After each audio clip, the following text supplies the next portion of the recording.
minutes after 10 is the time. If I had £1 for every message I've received in the last 24 hours telling me that you can no longer hear a certain word without automatically in your own head hearing the same word repeated in a northern accent, then I would have quite a lot of pounds. I don't know. It depends entirely on Keith's mood whether or not that happens today. You'll have to stay tuned to find out. I've got no control over it. I don't know. I'll say it and something might happen, something might not happen. If you don't know what I'm talking about, well, I need a letter off your mum by the end of break today to explain why you weren't listening yesterday. Why do we need to bomb Iran, as Mark has already pointed out in one of the first texts of the morning? Because their military has been completely obliterated. Donald Trump told us. And that is actually, it's amusing, if you can sort of find anything amusing in the context of carnage like this. But it's also true, isn't it? It's a mark. Why have we stopped talking about it, do you think? Why have we stopped talking about it? To be fair, this is not a unique phenomenon. We talked a heck of a lot about Ukraine in the early days, particularly when we were throwing open our doors to Ukrainian refugees and helping them without much support from the government, to be honest with you. But the fine British traditions of hospitality and warmth were being extended to our Ukrainian friends on an extraordinary and rather inspiring scale. And we talked a lot. We talked in quite a lot of detail about military advances and military setbacks. We consulted great friends of the programme, professors of war studies and the like, and it was genuinely fascinating. And then it wasn't. We're all human beings, aren't we? The only two things that I think have sustained phone-in after phone-in after phone-in during our time together are Brexit and COVID, because they had such long tails, if you like. They carried on and they affected us directly, which is, of course, the most crucial element of this conversation. For good or for ill, wars in Ukraine or in the Middle East do not affect us directly on our doorstep. They affect us directly, of course, in lots and lots of other ways, or I suppose indirectly. But there's a fatigue kicks in, doesn't it? A fatigue kicks in. And I think it's logical, and I think it's inevitable. It's not necessarily helpful. The situation doesn't become less important or less urgent just because you've talked about it 100 times, but it becomes less, interesting? Talkable? What word would you use? I don't know. And then, of course, you've got the added dimension of Trump just making a mockery of observable reality. So normally you could at least report upon the facts, but if the President of the United States of America treats facts like dogs treat lampposts, then you can't even do that, really, because as we've observed a million times on this programme, you have to report what he says. You have to report what somebody occupying the office of the President of the United States of America says. And we are still not in a place where most people are comfortable adding to the report of what he said. By the way, he's almost always lying.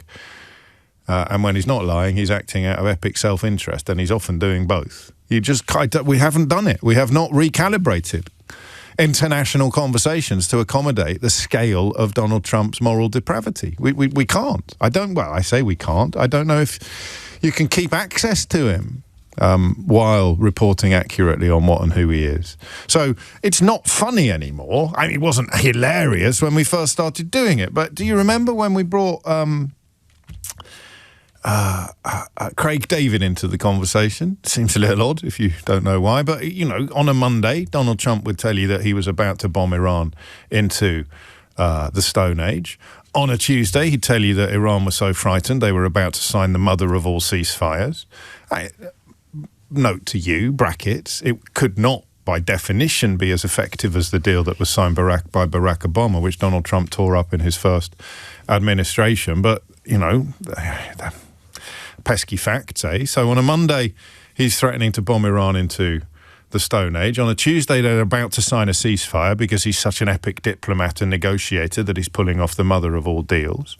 On a Wednesday, they launch an attack anyway and completely obliterate the Iranian military. So the Iranian military by Wednesday has been completely destroyed. We don't need to worry about it anymore. On Thursday, the threat that's posed by the completely obliterated Iranian military is so acute that he's gone back to threatening to bomb them into oblivion. And then on a Friday, he's telling us again that Iran is about to sign a ceasefire and it will be the best deal ever and it's the best thing you've ever seen.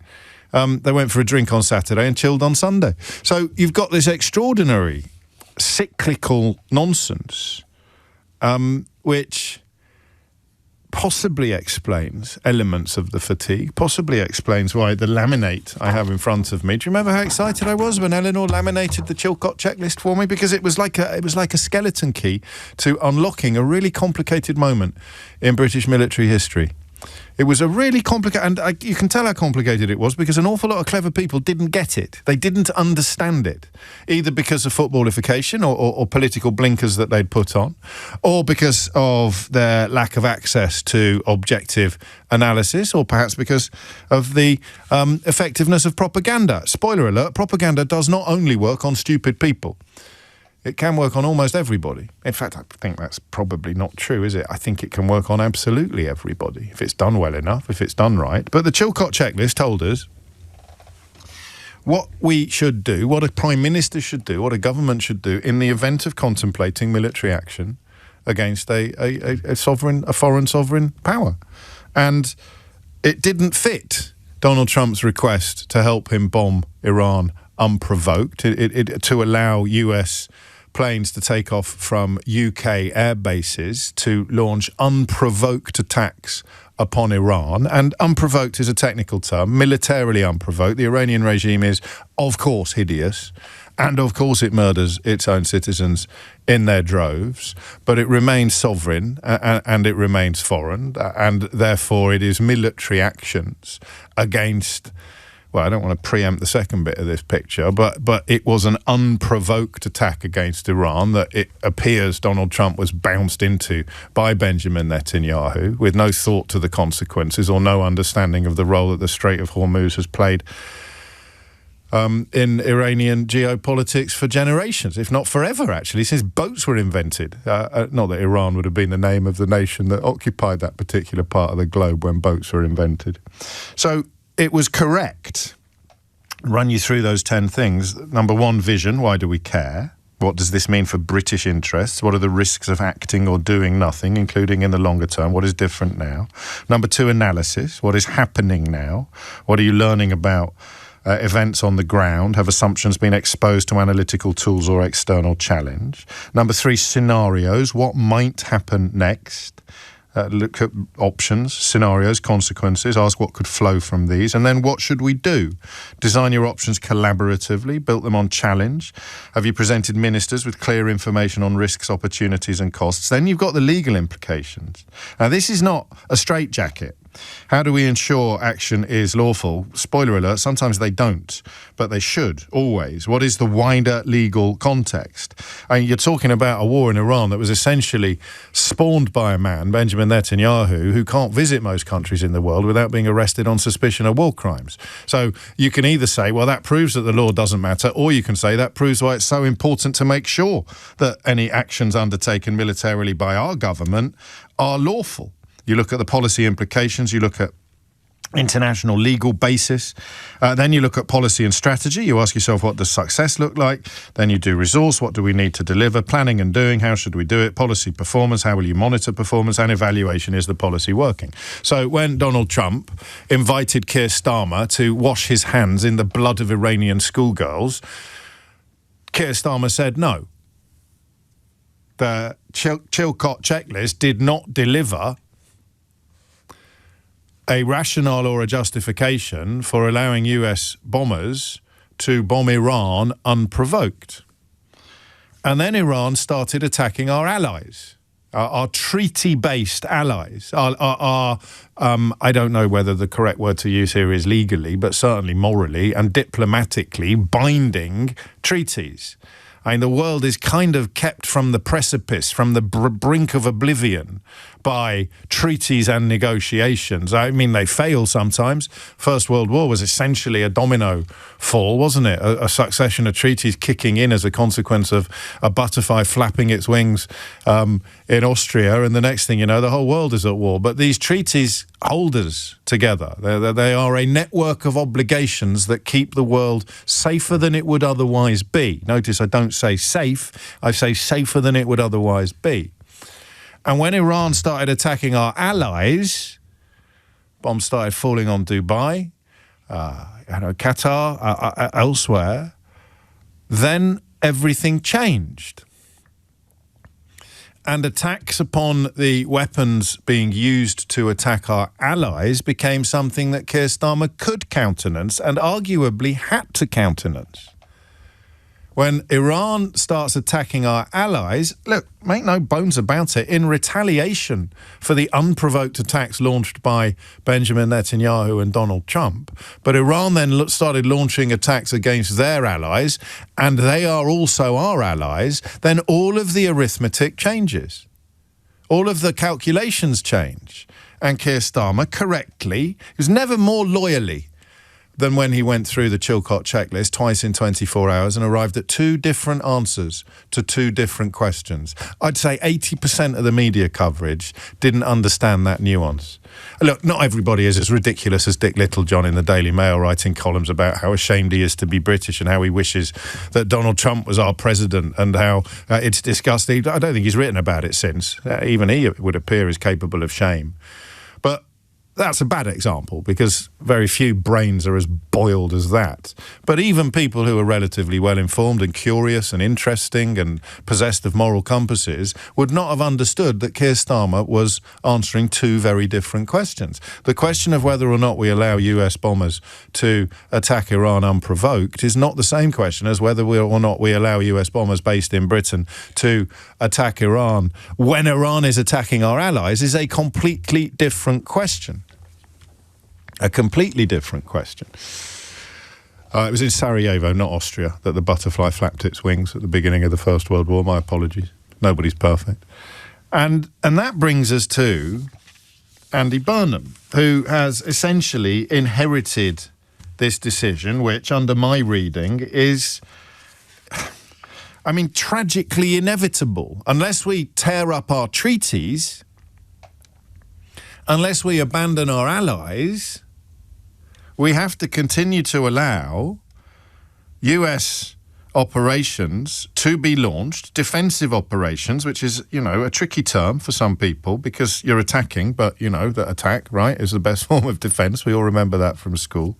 So the UK has to continue to allow the US to launch defensive operations from British bases hosting American personnel and aircraft while refusing to cooperate in offensive operations against Iran. Listen, that's tricky. I've explained it to you as best that I can. The difference is they can attack something that is being used to attack our allies. They can't attack something that isn't. And Andy Burnham is continuing with that policy. He may not have to, but if he chose not to, he would be tearing up treaties and abandoning allies, right? Wouldn't he? That policy, the BBC reports, has not been altered by new Prime Minister Andy Burnham, who was notified last week that a decision had been taken to extend the agreement with the US. So you go back to March, when permission was given to the US for it to use British bases, including RAF Fairford in Gloucestershire and Diego Garcia in the Indian Ocean, to target Iranian military infrastructure that was being used to attack Gulf countries and vessels in the Strait of Hormuz. And it doesn't feel as right today as it did in March to me. I'm not going to lie to you. I don't know why. I fully understand all of the things that I've just explained to you, the primacy of treaties, the importance of diplomacy, the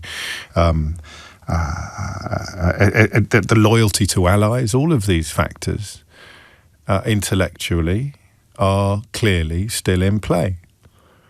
But it's feeling shabbier? I don't know what word you would use. The idea that the United Kingdom is at risk now because Iran has said that Fairford and elsewhere are, if you like, legitimate targets, their phrase, not mine. So we've painted a target upon an airfield in Gloucestershire because of Benjamin Netanyahu's narcissistic self-protection and Donald Trump's intellectual bankruptcy.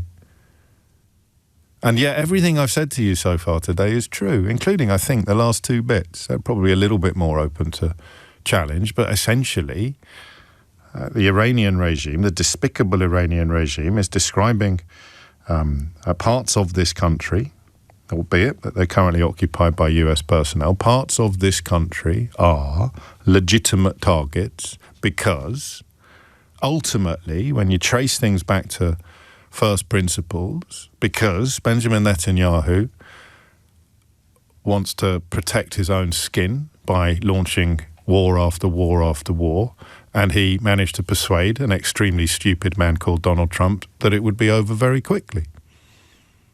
Whether or not Netanyahu knew that he was blowing smoke rings, I don't know, and it doesn't matter, and I don't particularly care. He couldn't do it. They're not going to get rid of the Iranian regime. Oh, that was the other thing as well that I missed out from the Craig David analysis. The regime will be completely destroyed. The regime will be completely removed. That is not going to happen. If that was going to happen, it would have happened by now. They've spent just shy of $40 billion already on this. American soldiers, American blood spilt. Not to mention, of course, Iranian civilians and those poor girls in the school that, again, shamefully, we kind of stopped talking about. So why does it feel... well, I suppose that's not the right question to ask you because that reflects upon my own position. I don't know why I feel less... I mean, everything I've said is true. Treaties and allies, responsibilities and commitments are what have kicked in. The Chilcot checklist has been fulfilled. It has been observed. And yet it feels as if we are in unnecessary danger as a consequence of continuing with this policy. Is it just because it's so obviously a mess? Whereas at the very beginning, we thought that the finish line would pop up sooner rather than later, and therefore the slight moral tension between these two positions that Keir Starmer adopted was something that would be alleviated by time. As time passed, it would become less relevant. It would become completely irrelevant because the war would end. But somehow the combination of Donald Trump's abject idiocy and Benjamin Netanyahu's narcissism, and of course the tireless, the indefatigability of the hideous Iranian regime have conspired to create a situation in which Iran really want things to carry on because it's strengthening their hand at almost every turn. Trump's too frightened to pull out, despite claiming victory every other Tuesday. And I don't know enough, really, about Netanyahu's motivation, except that the minute that he's not at war or the minute that he's not in power, there's a very real chance that he'll be in jail. He hasn't even managed to keep himself out of court by bombing Iran. So the question I have for you is whether or not you can you thread this needle? Can you argue that we shouldn't be allowing US missions to be launched from UK territory, even if they are, quotes, defensive, end quotes, because it's no longer in our national interest? Can you argue that without also arguing that we should set fire to treaties, obligations and alliances? I hate these kind of conversations, or not conversations. I love the conversations. I hate the topics. How would that go? Hate the players, love the game? Or love the players, hate the game? I don't know. I hate it because there is no answer to this, just insights, and I really want to hear yours today. I really want to hear yours. Maybe you can do it better than I can. You can make a case for abandoning alliances and treaties and international obligations because they are being triggered by the actions of two pretty hideous regimes. And when I use the word regime, I'm referring to the people leading countries, not to countries. So the Israeli regime and the United States regime are pretty hideous by most objective measures, up to and including international law. And to have our international obligations triggered by regimes that treat international law with contempt maybe creates enough wiggle room for a politician like Andy Burnham, who does seem prepared to challenge precedents and status quo. I mean, what would happen if Andy Burnham came out and said, we're not going to let the United States launch missions against Iran from US air bases anymore? You need to be better qualified than I am to answer that question. And also, you probably can't, because your training would give you an answer to that question based upon there being a vaguely sensible occupant of the Oval Office. You can't really make sense of anything in a world where Donald Trump is in charge. It is like trying to nail jelly to the wall. or Jell-O for my American friends, or herd cats. You know, the network of obligation that keeps us all safe doesn't exist anymore. Donald Trump set fire to it within minutes of getting into the Oval Office for the second time. So you can say what would happen. So anyway, there we go. Should Burnham tell the Americans to sling their hook? And what would happen if he did? 0345 6060 973. I can't get a finger on public opinion. I'm going to find some polling. My inbox tells me, and has done for a very long time, that huge numbers of the British public do not want any involvement whatsoever in Trump and Netanyahu's disgusting war. It doesn't mean you've got anything but contempt for the disgusting Iranian regime, but why on earth would we be endangering British territory, albeit obliquely? It's unlikely that Iran can launch anything that's going to do us any harm, but unlikely, not impossible. Why on earth would we be doing that? Answer, because these treaties and obligations were enshrined when the United States of America was led by honourable men, and it isn't anymore. Phone lines are open. I don't think I've got anything else to say. It's one of those things, I could go on for an hour, but I want help now. I want insights. I want illumination. Simple question. Should Andy Burnham reverse Keir Starmer's decision to support American attacks on Iran when they were attacking areas that had launched attacks on our allies? And if he did that, what would happen? 0345 6060 973. Hit the numbers now, you will get through. James O'Brien on LBC.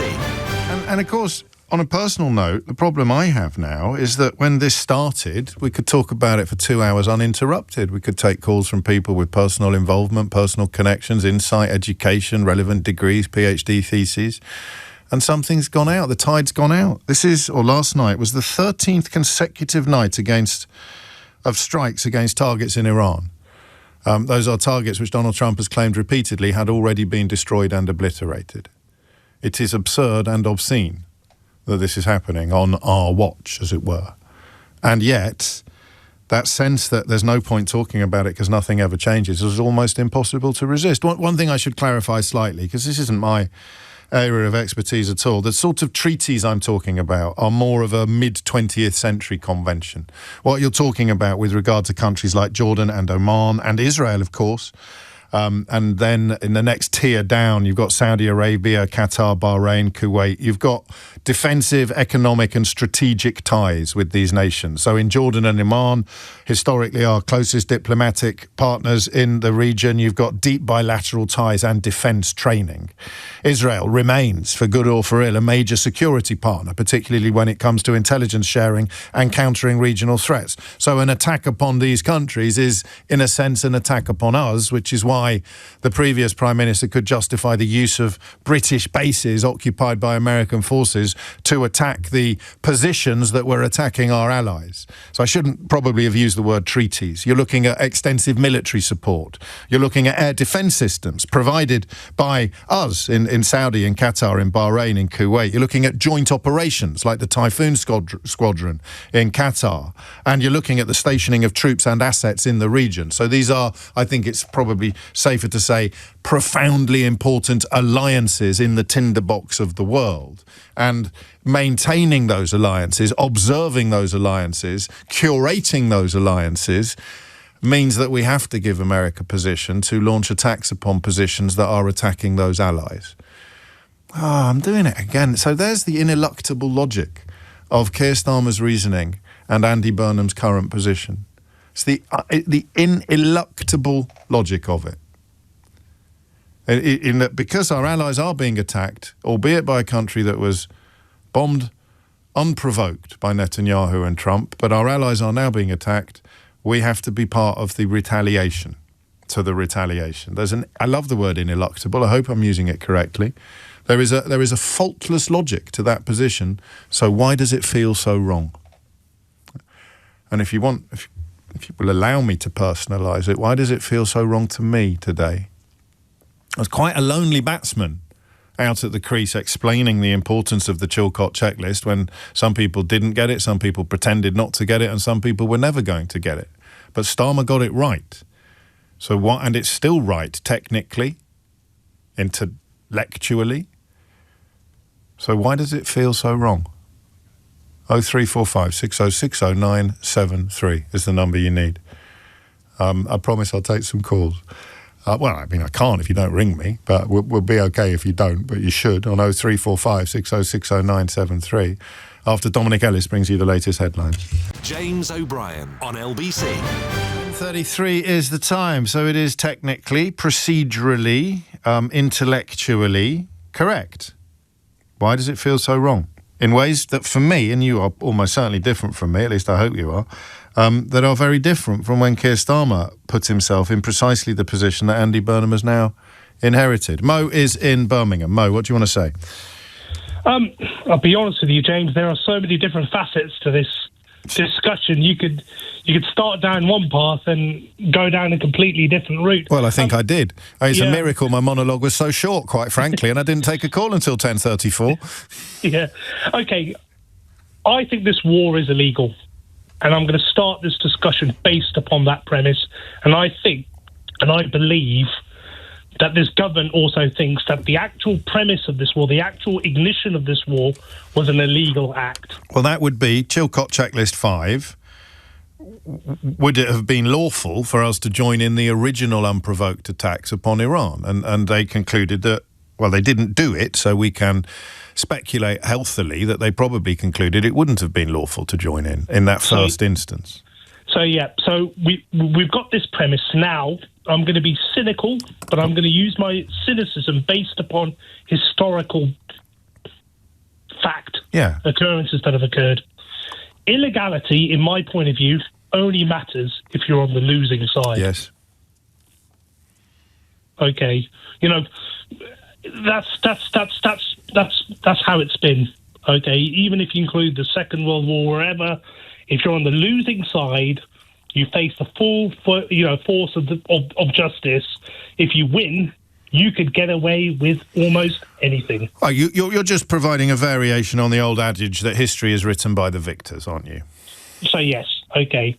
Now, Andy Burnham needs to ask himself the question: is America going to win this war or not? Wow, you are being cynical. And what's the answer? Well, I mean, I think it's ever since February the 28th, I have not seen one action the Americans have conducted and the Israelis have conducted which suggests that they are going to win. And they've done everything, in my point of view, that has made that conclusion less likely. For one, Trump has never defined clearly to his own public what victory looks like. Well, he's claimed it. So he's simultaneously claimed it a dozen times, while also, as you point out, not telling them what it is. So it was regime change originally, do you remember? And now the Ayatollah, the dead Ayatollah, has been replaced by his own son.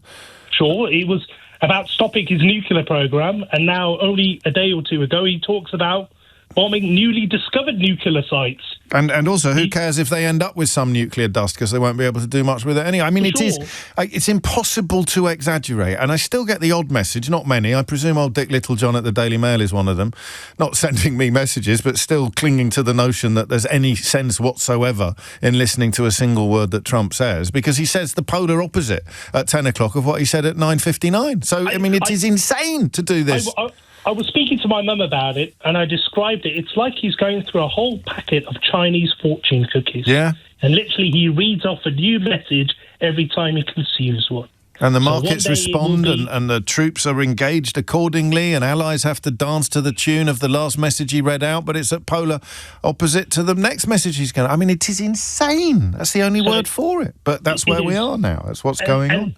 And look, Andy Burnham is a logical man. I'd like to give him that benefit of the doubt. Yes. He cannot make a really important strategic decision on the musings of someone who is acting completely illogically. And probably illegally. And illegally. Okay. So, as I said, does he think he's going to win the war? And I'll be honest with you, there is nothing in my heart, my mind tells me, that America is going to win this war. And what we're stuck in at the moment is Trump knows that, or the people behind him know that, but he refuses to crystallize the position. Hence why he believes that escalation is his only solution. But it's an escalation to nothing.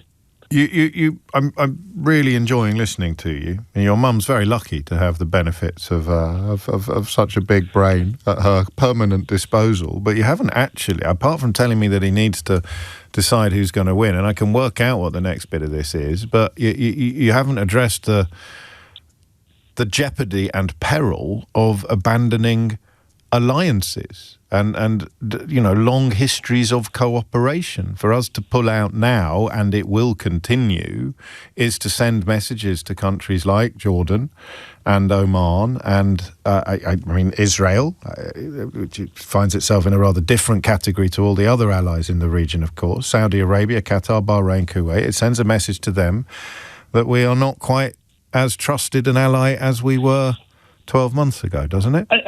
I think doesn't the it? word is not. I think the word is not trusted. Reliable? Doughty? In my opinion, it's a matter of means. I'm going to be now blunt. There is nothing in Britain's armoury that can do anything in regards to influencing this war. Oh, we stopped them using Diego Garcia or Fairfield. It would have an impact, but not an influence. It wouldn't. It's not going to change. It's not going to change the arithmetic of victory or loss. No, it wouldn't. And ultimately, the risks of getting involved and potentially suffering blowback on it, and even if we do get involved, due to the absolute capricious nature of our American ally, because of Trump, who one day will be congratulating us for getting involved, and then the next day be slagging us off. Yeah, this is really true. Attacking us for not doing enough. And as you speak, I just need to share some breaking news. The United Nations is urging, as you speak, Mo, that's a coincidence, by the way, it's not your fault, 6,000 sailors currently stranded in the Strait of Hormuz. The United Nations is urging their evacuation. How many times has Donald Trump announced that it's open now? Well, as I said, it's... So I guess what we're nudging towards is a question of whether or not the historical and diplomatic precedents that form the network of obligations that keep us away from the worst case scenarios, internationally and domestically, whether or not Donald Trump's moral depravity and idiocy actually change the game sufficiently for Andy Burnham to say, yeah, look, I know the Chilcot checklist and I know the history and I know the importance of these alliances, but we are handcuffing ourselves to uncontrollable and illogical rage. We are handcuffing ourselves to a kind of showerhead. You know, when the showerhead falls out of the bracket and it just bounces around on the floor and you've got no control over who it sprays or where it goes. So these historical precedents do not apply because of the absurdity and the insanity of the situation. And Trump and Netanyahu can share responsibility for the absurdity and the insanity of the current situation. Yes. And yeah, okay. If he was a more consistent man, if we knew for sure 100% that, you know what, we're going to help him, he's going to win, we are going to get a piece of the victory dividend on the back of it all. Okay. But he can't do that, can he? But he can't make do promises that, and idiots can believe him, or cult members can believe him, and Dick Littlejohn can write a column about what a great idea it is, this settlement. But to do that, you have to be willfully ignorant. You have to be willfully amoral. You have to completely ignore the evidence of your own eyes and ears and pretend that this time things will be different. For sure. And there is nothing that guarantees to me that we are going to benefit. No, and that is cynical. Or pragmatic, if you prefer. Cynical's a dirtier word than pragmatic, isn't it? But you're just describing pragmatism. And it's a new pragmatism born of new circumstances. And the new circumstances are Trump and Netanyahu really should not be followed into anything, despite historical alliances. And when there are new regimes in place or new administrations in place in Israel and the United States of America, then the old order can be restored. But it wouldn't be Andy Burnham that was tearing up the old order by saying, for example, to the King of Jordan, we're not going to let them use our bases anymore because We just think it has to end, and we're going to do everything we can to make it end sooner rather than later, I think. Thank you, Mo. Not least for letting everybody hear someone else's voice other than mine. Peter's in Gillingham. Peter, what do you think? Good morning. I agree with everything you said about Chilcot, James. Yes. I disagree with the binary suggestion that, you either go in with Donald Trump or you go against him. Yeah, well, so do I now, but that's all on Mo. The last caller. Okay, well, he set the context then, yes, so thank you, yes. Mo. Well, Keir Starmer did actually push forward a little bit on Donald Trump and didn't get penalised for it. Yet. Andy Burnham is supposed to be able to walk on water, allegedly. No, he's not. Don't be silly. Well, we'll see. Perhaps we'll do it at the weekend up in Manchester. on the Manchester Ship Canal, yeah. Yeah, exactly, yeah. So, the politicians are really good at not doing binary when it suits them. They call it bureaucracy or dither and delay. Or diplomacy. I'm not going to police every word you use because we're going to be late for the news, so crack on. Okay. So he could simply apply, sanctions in a way without calling it that by saying, the British public need reassurance of what you're doing, Donald. Yeah. Could you give us a list of what targets you're going for? We won't get that, obviously. But or even what success looks like. Give us a really clear analysis of what least, victory is. We need to be reassured that you're going to not do offensive bombing. So I need that for my people, because the first job of a Prime Minister is to defend the nation. So he could use some bureaucracy or diplomacy, as it were. Apart from that, we need some Trumpectomies going on to get rid of him. Yeah, well, I mean, you mean, of course, politically. I have to just remind people of that. Well, I know that, you know that. But the internet is a mischievous and dishonest place. I don't want people pretending that you meant something other than what you meant by using those words. Absolutely. It's his surgical removal from power. Chilcot point 6, policy and strategy. What does success look like? He's not answered that question. No. He's categorically not answered that question because he's answered it 100 times with 100 different answers. So how can you be part of something that doesn't fulfil Chilcot checklist 6? That, you mean you've given Andy Burnham a kind of a get out of jail card there, haven't you? Absolutely. I think you have. And I don't know whether or not he can walk on water metaphorically. Pretty sure he can't literally, but I don't know if he wants to tear up that network of obligations, but I think an awful lot of people probably think he should. 03845 60 60973 is the number you need. Peter, great stuff. 10:45 is the time. James O'Brien on LBC. It is 10:48. You're listening to James O'Brien on LBC. Have you seen the story about the artist currently known as Grant Shapps? Have you seen the story? This story is, for me, almost perfect for our purposes together, for the time that we spend together every day, while we marvel at the supposed rehabilitation of Kemi Badenoch, one of the most ridiculous politicians we have ever encountered, but such is the madness of the current landscape. That and so low was the bar when she started that it was almost impossible for her not to get better. And also the historic awfulness of Grant Shapps, Michael Green, Corinne Stotworth. You remember he had loads of different names, claimed that he didn't, turned out he didn't affect his political fortunes under Tory regimes whatsoever. I've got to stop saying regimes so blithely when I don't necessarily mean it. Important to say it when I mean it. Have you seen the story about Kemi Badenoch and Grant Shapps? It's an absolute peach, and you don't want to miss it, and B, don't let me go home without telling you. But for now, it wouldn't be a phone-in about Iran without Ash in Northampton, who has covered himself in glory thus far, usually with regards to the maritime implications both in and beyond the Strait of Hormuz. Ash would have been aware before I was of that United Nations instruction this morning to evacuate 6,000 sailors, because he reminded us to be mindful of the ordinary men and women doing, not really extraordinary jobs, doing jobs that are quite normal and ordinary. Most of the time now caught up in these hideous circumstances, stranded to all intents and purposes in the middle of a war zone. And there are 6,000 of them in the news headlines as we speak. But why did you pick up the phone today, Ash? Good morning, James. I wasn't going to phone in until you mentioned that. But actually it ties together everything that you're talking about. And there is another aspect that I've been banging on about for the last couple of months now, which is the world food crisis that's going to come because of this. Because a large percentage of the world's urea, the world's fertilizers all come from the Gulf. So where does that leave Andy Burnham? Well, the UN at the moment seem to be crying out for somebody to lead it. Gosh. They want somebody to take this on board. The IMO aren't doing it. The ILO, the International Labour Organization, they're not doing it. The World Food Organization, they're not doing it. So what can Andy Burnham do? Well, those bases and that entire operation is quite a nice, and I hate to use that word because I don't like using words about warfare, but it's a nice bargaining chip for Donald Trump. What Andy Burnham can do is he can start to provide diplomatic off-ramps by using the UN. So he can use the fact that there is a food crisis about to happen. He can use the fact that there is a huge labour crisis about to happen in shipping. And he can go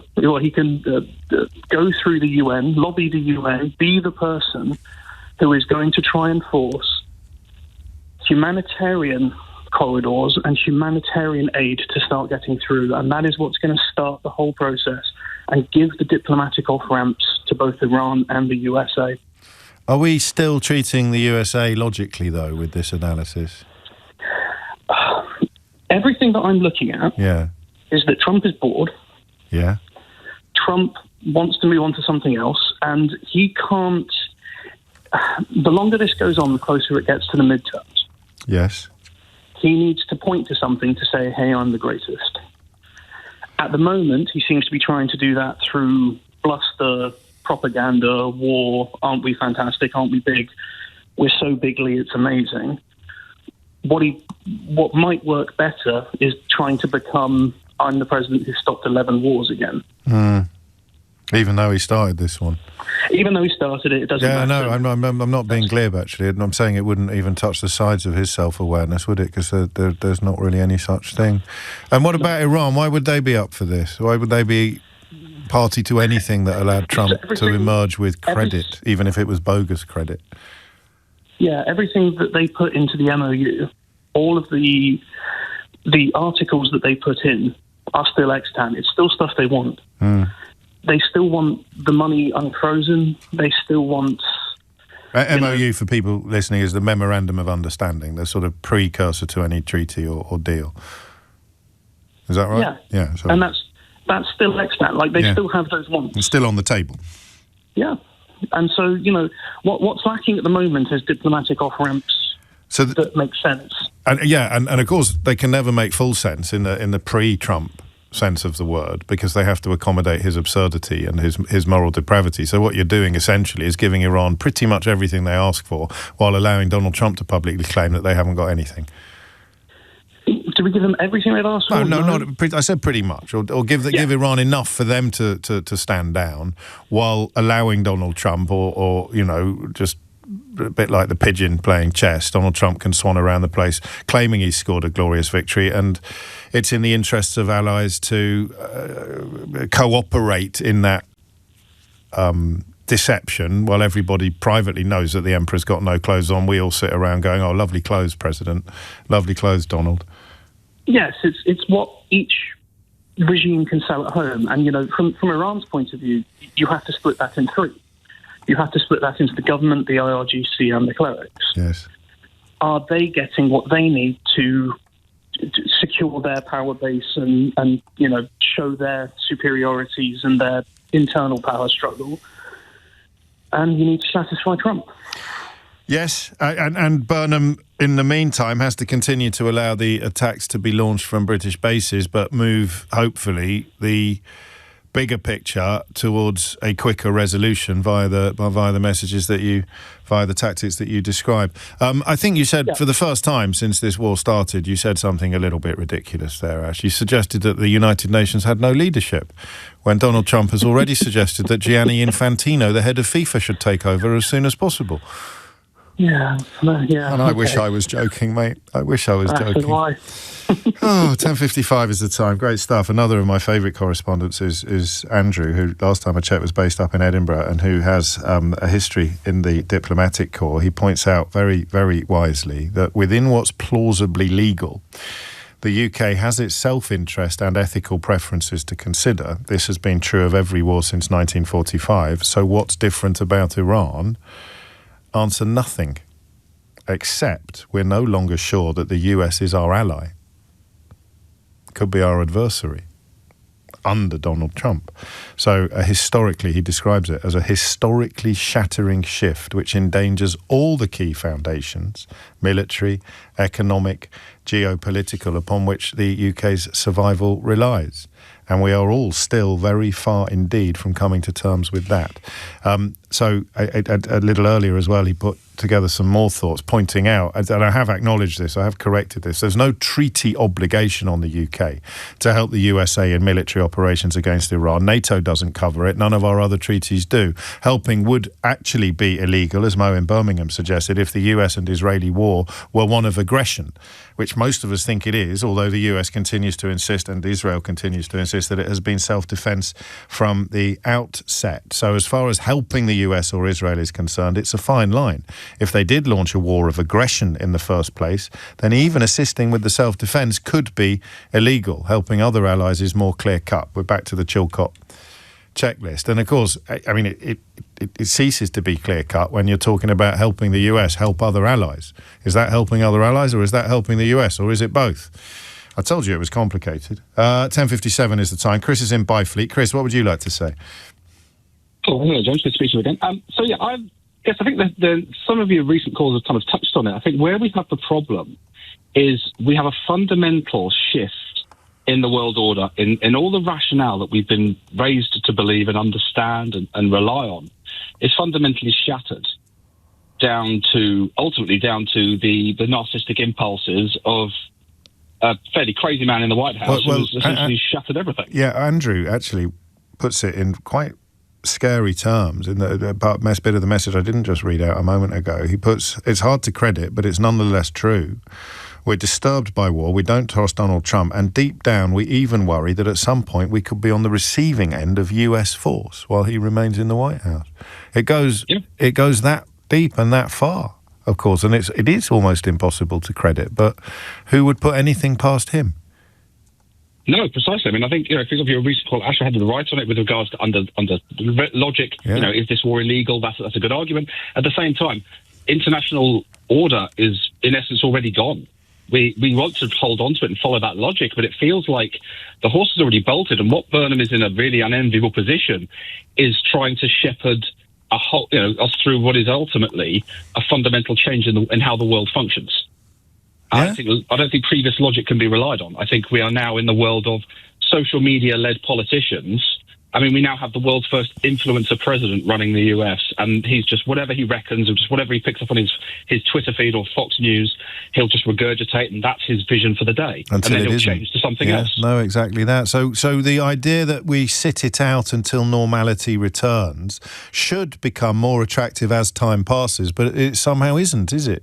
I think the challenge is, I think there used to be guardrails. So the United States, I think his second term, his first term, Trump, I think was less effective because he didn't know what the hell he was doing. Yeah. I think this time round, he's had a plan to gut everyone who steps in his way in any way. So now they don't have guardrails with the Supreme Court. Anywhere within the internal organizations, they're all endless sort of Trump sequence. And even when Trump goes, they're going to have to rebuild their entire infrastructure from scratch, it seems. All of their lawyers that were worth anything have quit. Their lawmakers, everybody has kind of been shunted out. And now it's just whatever buffoon Trump wants to put into place. And they're going to have to rebuild their whole infrastructure. And this has been it would not be even by the standards of this radio phone-in program, I'm not going to ask you what the new infrastructure would look like. Could you just redesign the world order for us, please, Chris? And speaking of the internet and the madness thereon, of course, that phrase "new world order" is also up there with great replacement theory as phrases that very stupid people use to pretend that they know what they're talking about. And just to highlight Chris's point, I read something the other day, and I'm sure that I knew it before, and if I didn't, then Eleanor did, because she pointed me towards it at the time. But in terms of the depth of the change, did you know Fiona Hill, who was Trump's advisor in the first administration on Russia, I think, she said in 2019, she testified to the National Security Council, something that when I tell you after the news, your hair is going to stand on end. James O'Brien on LBC. 4 minutes after 11, that thing, I've told you before, but some things you just should have tattooed on the inside of your eyelids. Back in 2019, Fiona Hill, a Brit actually, she's been on Full Disclosure, I really recommend that you listen to it, former US National Security Council official, testified in 2019 that Russia had informally offered to end its support for Venezuela in exchange for US acquiescence on Ukraine. And listen, I mean, Fiona Hill is a very, very wise and informed woman. But I don't know that she proved it during her testimony, but the fact that she said it is worthy of attention. And that is the new world that many of my callers in the last hour were alluding to. Andrew in his text and callers in their conversations. The idea that we are being, I think this is, in brief, this is the answer to the question, why do I feel now so differently about a decision that hasn't changed? And the rationale for that decision hasn't changed with regards to the UK Prime Minister allowing the US regime to use UK bases to attack Iran in very specific circumstances, i.e. defensive as opposed to offensive. And the answer is because it is a consequence of a commitment to a network of obligations that no longer exists. There it is. I love it when that happens. So, Chilcott, yes, do the checklist, keep it, here it is, laminated. But it's a network of obligations that no longer exists because at the head of that pyramid of obligations is Donald Trump. And as Andrew pointed out, who here can say with absolute confidence that there's any circumstances whatsoever in which Donald Trump's United States of America would become our actual enemy? Never mind, I think this Rubicon has probably already been crossed, ceased to be our ally, already really ceased to be our ally. When would it become our actual enemy? And so we're talking about, and Keir Starmer deployed and Andy Burnham inherits, a network of obligations contingent upon a world order or a status quo that no longer exists. And that's why we did it in the last hour, despite the fact that the appetite has changed, the appetite has diminished, the levels of interest of it could not be more important. But how many times have I said to you, the most important things going on in our world are not very often the most obvious and engaging things for us to have a conversation about. It's a funny one. So I've given you the Fiona Hill hook and tease. Here's another one. I don't know whether we're going to turn this into a regular feature, but I do it every morning with Eleanor, pretty much, as I'm leafing through the newspaper. I get to the birthdays column, and I pick someone for the birthdays column, and I ask Eleanor how old she thinks they are. And we have great fun with this, because I always try and pick one that will take you by surprise. So you are not allowed to cheat. You're not allowed to cheat. It's Danny Dyer's birthday today. There's an actor waiting for a knighthood, I would say. But it's Danny Dyer's birthday today. How old do you think Danny Dyer is? And just text me your answer and we'll see how wide. So I'll tell you what we could do. If you are anything like as childish as I am when it comes to these sort of things and the popular culture, we could do it a few times over the next few months. Not every day. That I think would be a little bit weird. And then try and see who's got the biggest gulf, as in between the lowest wrong answer and the highest wrong answer. So how old do you think Danny Dyer is? And we'll see not only who gets the most wrong answers, but also who has the better. There's not going to be, looking at early answers to this one, there's not going to be a very big gulf between the lowest wrong answer and the highest wrong answer, because you're all coming in with high wrong answers. I'm not giving you any clues on this. I've kind of given you one there. But how old do you think Danny Dyer is? Just take it up to about 10 past. Don't keep sending them in all day. I'll tell you what, he's not going to enjoy this, looking at the actual age and the ages that you're suggesting. But I'll just leave that to run for about 90 seconds while I set up the next conversation. And it's relevant in a way to Danny Dyer because it is one of my favourite subjects. But the reason why it's one of my favourite subjects is that we never get definitive answers to it, in the way that we got a fairly definitive answer, unexpectedly, to the conversation we had in the last hour about Iran. And this is a conversation about working class culture. So we have tried and failed on many occasions to pinpoint precisely what it is that we mean by this phrase working class, but we kind of feel it in our bones, don't we, even if we can't perfectly articulate it in with our words, with our vocabularies. But that is the phrase that has been deployed to justify the tax cut for pubs and clubs. Indeed, he has said that the move is an attempt to protect Britain's working class culture. That 20% cut in business rates across England from April of next year was a first step in helping businesses, adding that they need to know, pubs in particular, need to know that the cavalry is coming. Gambling arcades and vape shops, but not, I don't think, bookmakers, will see their rates go up to raise the money needed to fund the move, alongside a planned crackdown on online firms that fail to pay VAT. But he is talking about protecting working class culture.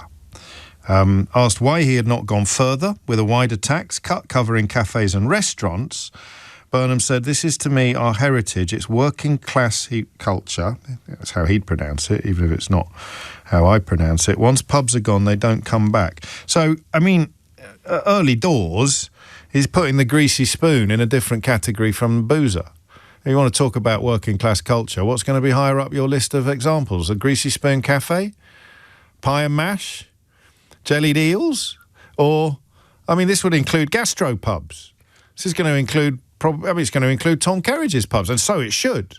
Tom on Full Disclosure this week, the guest on Full Disclosure this week, and Tom Swarbrick, the two Toms, Tom Swarbrick on the Drive Time programme here at LBC, doing extremely sterling work in the arena of seeking or campaigning alongside Tom Kerridge for improvements to the financial situation of our hospitality industry. But I'm pretty sure that Kerridge wouldn't accept that a pub was somehow more working class than a greasy spoon cafe. That's not the conversation we're going to have, but it is an element of it. The conversation we're going to have is this: what is working class culture? What is it? Now, the problem, as I mentioned in passing a moment ago, the problem with the internet age, and it's a very small problem given all the benefits that we enjoy. I'm thinking of the radio programme now more than anything else. But the problem with the internet age is that you can clip a little bit of me now, and you can put it out in isolation. I'm doing the work for them. I'm doing the work for the racist trolls here. You can put it out in isolation, and you could make it sound as if I was claiming to be working class, which I am obviously not. But one of the reasons why I find it so hard to define working class culture is that all of the things I think of as examples of working class culture, or almost all of the things I think of as examples of working class culture, are things that I really like. So when it was reported, quite probably apocryphally, that Peter Mandelson went into a fish and chip shop in Hartlepool and asked for a portion of avocado mousse because he'd never seen mushy peas before, I laughed with the best of them. I could have been slapping Jack Duckworth on the back laughing at that joke, because I love mushy peas. I love fish and chips. One of the things that you might think of quite early in this country as an example of a working class meal. But I also happen to love pubs. I love everything about pubs. Even if I'm getting leathered, I like a pub. I like the smell of a pub. I like time in a pub. I like finding things in pubs. I found a pinball machine in a local pub that I hadn't found before because it was on a floor I'd never visited. And I don't know whether this was deliberate or accidental, or whether I got there shortly after a pinball wizard had been playing. It seemed to be full of free games. Not telling you where it is in case there's a queue by the time I'm going home later today. I found a pool table in a pub near me about a month ago, out for a Sunday walk with some friends, walking the dog, popped into a pub I've not been to before. And lo and behold, there was a pool table there. A lovely pub. Sam Smith's, actually. They're an absolute fascinating phenomenon on the British pub landscape. So I love fish and chips. I love pubs. I mean, I don't anymore because the world has sort of morphed in a way, but I used to religiously enjoy Coronation Street. and to a slightly lesser extent, to keep Danny Dyer in the picture, EastEnders. I love soap operas. You think of that as a working class entertainment. I love darts. I've been to the darts live, although that I think has what's the word? Not transgressed. It's moved. It's transmuted from a working class pursuit into a sort of unique phenomenon, really, darts. At its core, I don't think there have been many middle class darts players, have there? I don't think there have been many middle class darts players, but darts, I love snooker, I love Danny Dyer. But I also know that Danny Dyer was one of Harold Pinter's favourite actors, and Harold Pinter was the sort of doyen of late 20th century intellectual playwrights. And very wrongly, we sometimes associate intellectualism with class. It shouldn't be. There are working class people who are a million times cleverer than some of the old Etonians occupying positions of power and influence in our cultural and political landscapes, but they never got the chance. They never got the break.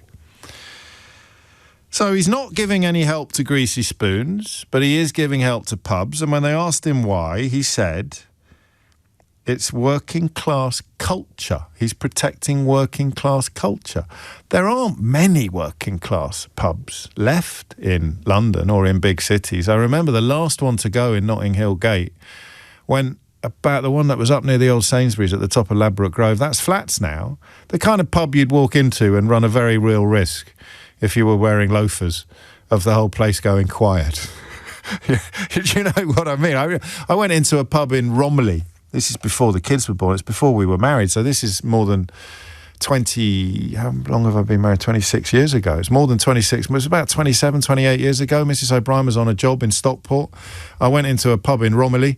It still had sawdust on the floor. It still had a lounge bar and a saloon bar, and in the saloon bar there was still sawdust on the floor. Spent one of the most enjoyable afternoons in a long time drinking. It would be Robinson's, wouldn't it, up in that part of Manchester, with a bunch of lads who, I've told you this story before, claimed, and I think they were probably yanking my middle class chain, claimed that they'd spent the previous night nicking the metal off a local church roof.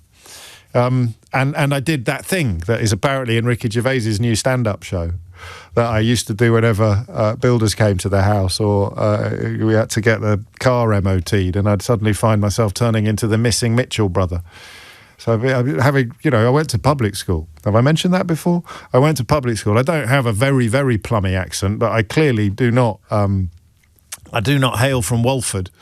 But seriously, a builder comes round and I'm like, "Oh, right, mate, do you want a cup of Rosie Lee?" Not quite. I don't think I'd ever use the phrase Rosie Lee. But Henry Riley went to see Ricky Gervais live in Leicester Square the other night, and he was telling me that he's got a whole routine now about what he does when tradesmen come round, and Ricky's background is working class, but as you can see it in the film that he made, Swindon, I think. But obviously he's not now. He's as rich as Croesus. I love that. I don't know, why do we do it? I do not know. I do it with Irish people. So I've got a kind of chameleon-like quality. So it's not even just confined to class consciousness with me. Someone comes round and I'm at great pains. You should have heard my accent when I was working on that building site in Doncaster in 1988. It's a very long time ago. And I think I even had just enough self-awareness at the age of 16 to realise that I couldn't really put on a fake Yorkshire accent. I couldn't really... But I did. So I did the thing that middle-class public school boys do when they want to sound a little bit more of the people, a little bit more demotic, I think is the correct word to use. And I went Cockney. I mean, it is ridiculous. But why? Cemetery Junction is the film I was thinking of, but it's Reading, not Swindon. There you go. Everyone's a producer these days. Talk about crowdsourcing. What does Andy Burnham mean? Because we're doing an awful lot of speculation and analysis at the moment about what Andy Burnham means. But when you hear these three words, what do you hear? What do you think I mean? Or rather, what do you mean when you hear these three words? Working class culture. Working class culture. Because you can be really snobby about it. I thought that little clip of Lewis was very strong a moment ago. I didn't understand why, this isn't a criticism of any colleagues, but I didn't understand why newspapers counted how many members of the cabinet had been to Oxbridge and tried to sort of use that statistic to distract from the fact that they almost all went to state school. You want to get a properly representative cabinet. It's about your background and where you grew up and how you grew up. And if you ended up being clever enough to get yourself into Oxbridge, despite not having the sort of education that costs parents tens of thousands of pounds, then you deserve double credit, I've always believed. You go to a comprehensive school in Kidderminster and you get into Oxford, you deserve 10 times more credit than you do if you go to a school like mine and go to Oxford. That's just a given. Why do you think we pay the money? To get an unfair advantage. It's obvious. But anyway, I look at that phrase, working class, and you can almost smell the snobbery kicking in, can't you? Oh, yeah, it's all about whippets. There's a caller on with Nick this morning in Wimbledon who said, so what's he going to do in Manchester? And I just thought, well, he's going to do exactly what he does in London, you clown. What do you think they haven't got pens? You think they haven't got computers and offices in Manchester? It's a great idea to move elements of the government out of the tiny, tiny bubble of Westminster. It's obviously a great idea, unless you're a bit blinkered or a bit daft. So I can answer a lot of the questions about what Andy Burnham means or why Andy Burnham is doing what he's doing, but I don't think I can answer this one.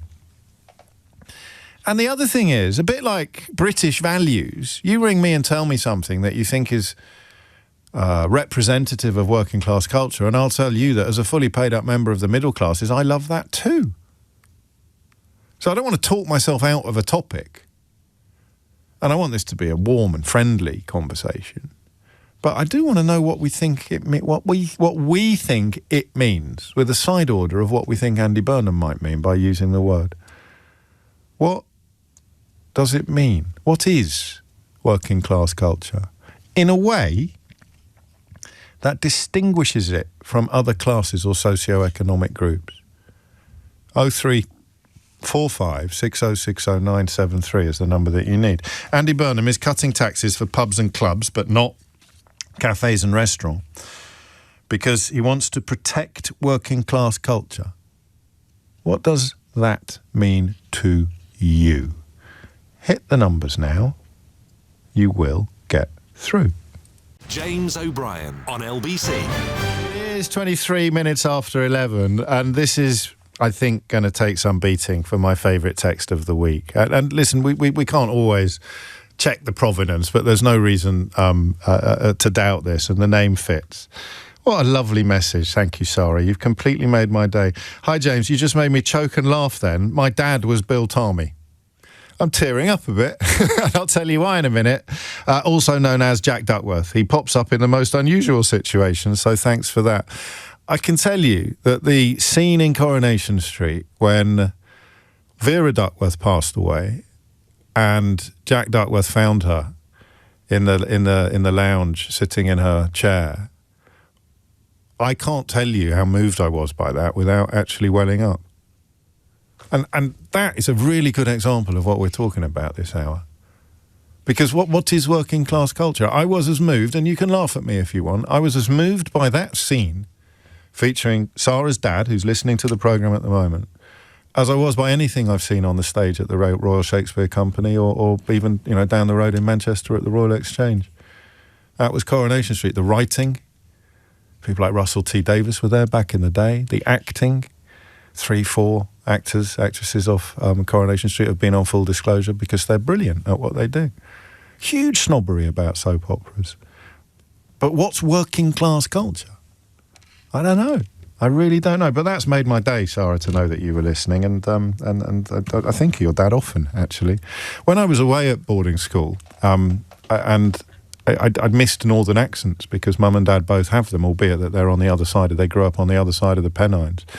For some reason, Jack and Vera Duckworth assumed a very strange place in my emotional furniture. You weren't really allowed to watch telly, but you'd sneak it on sometimes if no one was around. And if you caught a little snatch of Coronation Street and heard northern accents, it would alleviate some of my homesickness sometimes, and it was usually your dad that did it. So that's absolutely lovely to see. Thank you.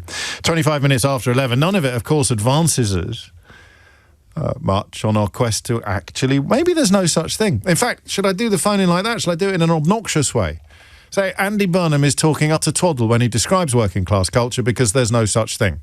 If I wind you up a bit, maybe you'll work a little bit harder to define what it is. Because I don't know what it is. Everything you say to me as an example of working class culture, I, as a fully paid up member of the middle classes, will tell you that I love. Up to and including rugby league, which was on the show yesterday. Alan's in Chesterfield. Adam, even, is in Chesterfield. Adam, what would you like to say? Hi, James.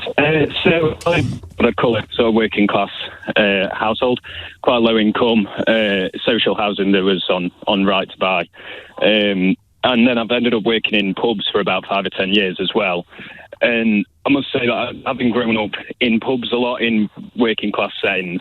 I think it was a good opportunity for people who were sort of living on the breadline to be able to get in a shared setting and sort of share their life experiences, share their thoughts with each other. I'm going to try and fix your phone line.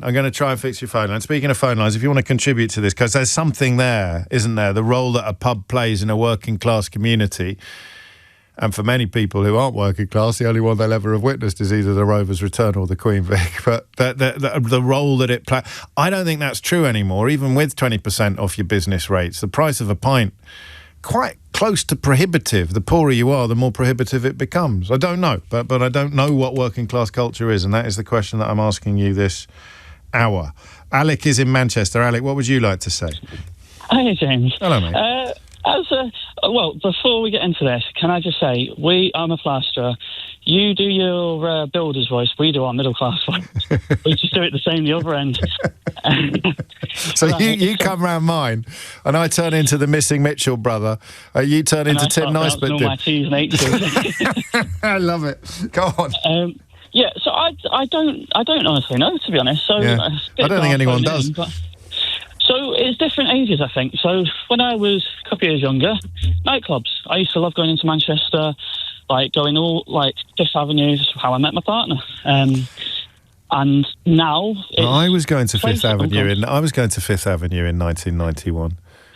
And I couldn't be less working. Well, I could be less working class, but I don't think anyone would. I think you'd laugh at me if I claimed to be. No, I'd laugh if you claim to be middle class, but just because you're, working class, just because you're middle class doesn't mean you can't do working class things. And but why is that a working class thing? I went to, what was that funny little club upstairs in Chorlton-cum-Hardy? I went there as well. That's a working class club. But and I was obviously a tourist. I was an interloper there. But what was the culture that deserved its own category? I suppose the culture is the night I met my partner. Yeah. I had £20, including my bus fare. I spent every penny. It was a phone party. I had about 4 drinks. I was hammered. I'm a lightweight. So I don't think you could claim to have experienced having £20 to your name. But we can do the same activities. It's just done maybe a little bit differently. So for and this might be the only thing we've got. It is entirely socio-economic. Yeah. So you cease to be working class when you're rich, and you possibly become working class when you fall down the socio-economic scale, when you become poorer. Yeah, so I'd say I'm more towards middle class now because I own a house, whereas my friends who come from the same place as me, some of them don't, some of them do. Play centres. It's unhelpful to talk about pubs, really, because a pub is a many splendid thing, isn't it? So we're talking about the type of pub, and fair play to, I think it was Rob, who's actually worked out which pub I was in Romilly back in the day. There was indeed the Railway Inn. I don't know if it's still there or not, or indeed if it is still there, whether it's still got sawdust on the floor. But there would be a pub that I, as a middle-class person, would walk into and not feel familiar and not feel immediately at home, whereas a working-class person would. What, apart from the fixtures and fittings and the floor and the price of the beer, and what would be different in that pub? What would be different about the conversation or about the community, do you think, if anything? I know what you mean, yeah. Because we, in the council estate that we grew up in, there's pubs we just won't go to. There's also now... Do they have flat roofs? Yeah, that's the sort of place, yeah. So some advice my dad gave me many, many years ago. I think when I first left home, he goes, just try and stay out of pubs with flat roofs. Go on. 100% best advice you ever got, probably. Yeah, so now we've got old man pubs, that's what we call them.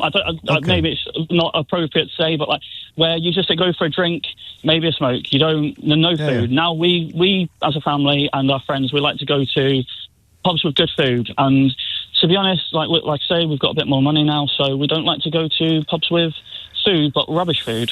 So does it just mean poor? Working class just means poorer? less wealthy? Is that all it means, really, when push comes to shove? I used to go to a pub and I'd have no money to even buy a drink, and like a mate might buy me one, but like I don't know, to be honest. This is what I was having trouble with explaining to the you and me both. You and me both. And of course, there'll be a lot of people listening from backgrounds more like mine than yours who think that they did actually have an experiment in what you're describing when they were students. But I always think of that line in the Pulp song about you could phone your dad and everything would be all right, or words to that effect. That's. You know what? That's probably it, because it's the 20 quid on the night out. But, like, I was stuffed that week. And, yeah, it is, like, Jarvis is probably right. No one could rescue me. Like, I had to just suffer. Yeah. I mean, that's why, it's called Common People, that song. And the distinctions he draws are beautiful. They're poetic. But do they extend beyond a Greek heiress, as she was? Reputedly, Yanis Varoufakis' wife. Was the model for that song, according to... Well, Yanis Varoufakis told me that himself. And apparently his wife's not overly delighted by this nugget of information that no one has ever denied, up to and including her. But that could be it, but I don't know. That's a pretty big extreme. So you've got a lad from Sheffield who hasn't got a pot to pee in, and then you've got a Greek heiress who's turned up at St Martin's College to study sculpture. There's obviously a gulf between them. And she wants to experience working class culture in that song, of course. But what is it she wants to do that actually merits the use of the word culture, a distinctive, specific culture? It's 11:32. Dominic Ellis has your headlines. James O'Brien on LBC. I say that the lyrics of That's What I Like provide an insight of sorts into what working class culture might be. Don't think of Bruno Mars, all right, kids? I'm thinking of, at Scott's recommendation, he describes it as a perfect encapsulation of working class culture. Have a look at That's What I Like by Chaz and Dave. And then, I don't know whether my problem, maybe it's a me thing, because I've been very mobile socially. My family, the last 50 years, how old's Mum now? 80-odd years, been very, very mobile. So I don't really fit in anywhere in class terms. Cheese and onion sandwiches and Derby Chinaware. I happen to love cheese and onion sandwiches, albeit that they have something of a hangover. A Derby Chinaware would be the idea of keeping bits of pottery in a special cupboard, wouldn't it? In like a glass. It's not the stuff you eat off, your Chinaware. It's the stuff that your mum has or your nan has your grandma has in a cabinet. Fiddles and jigs. I didn't have that growing up. Woogie me dog and me Auntie Vi having a swear.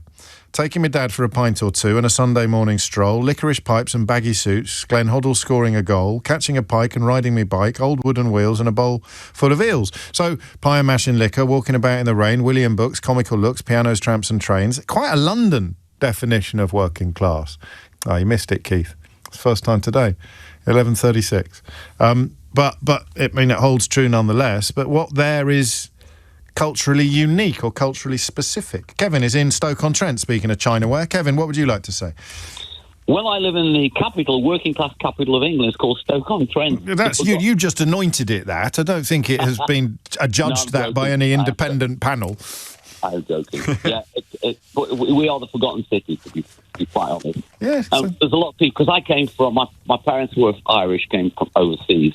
My dad had to come to Stoke-on-Trent when he was 17, as he was going to go to university in Ireland. But when he came to Stoke, he became a miner and a steel worker.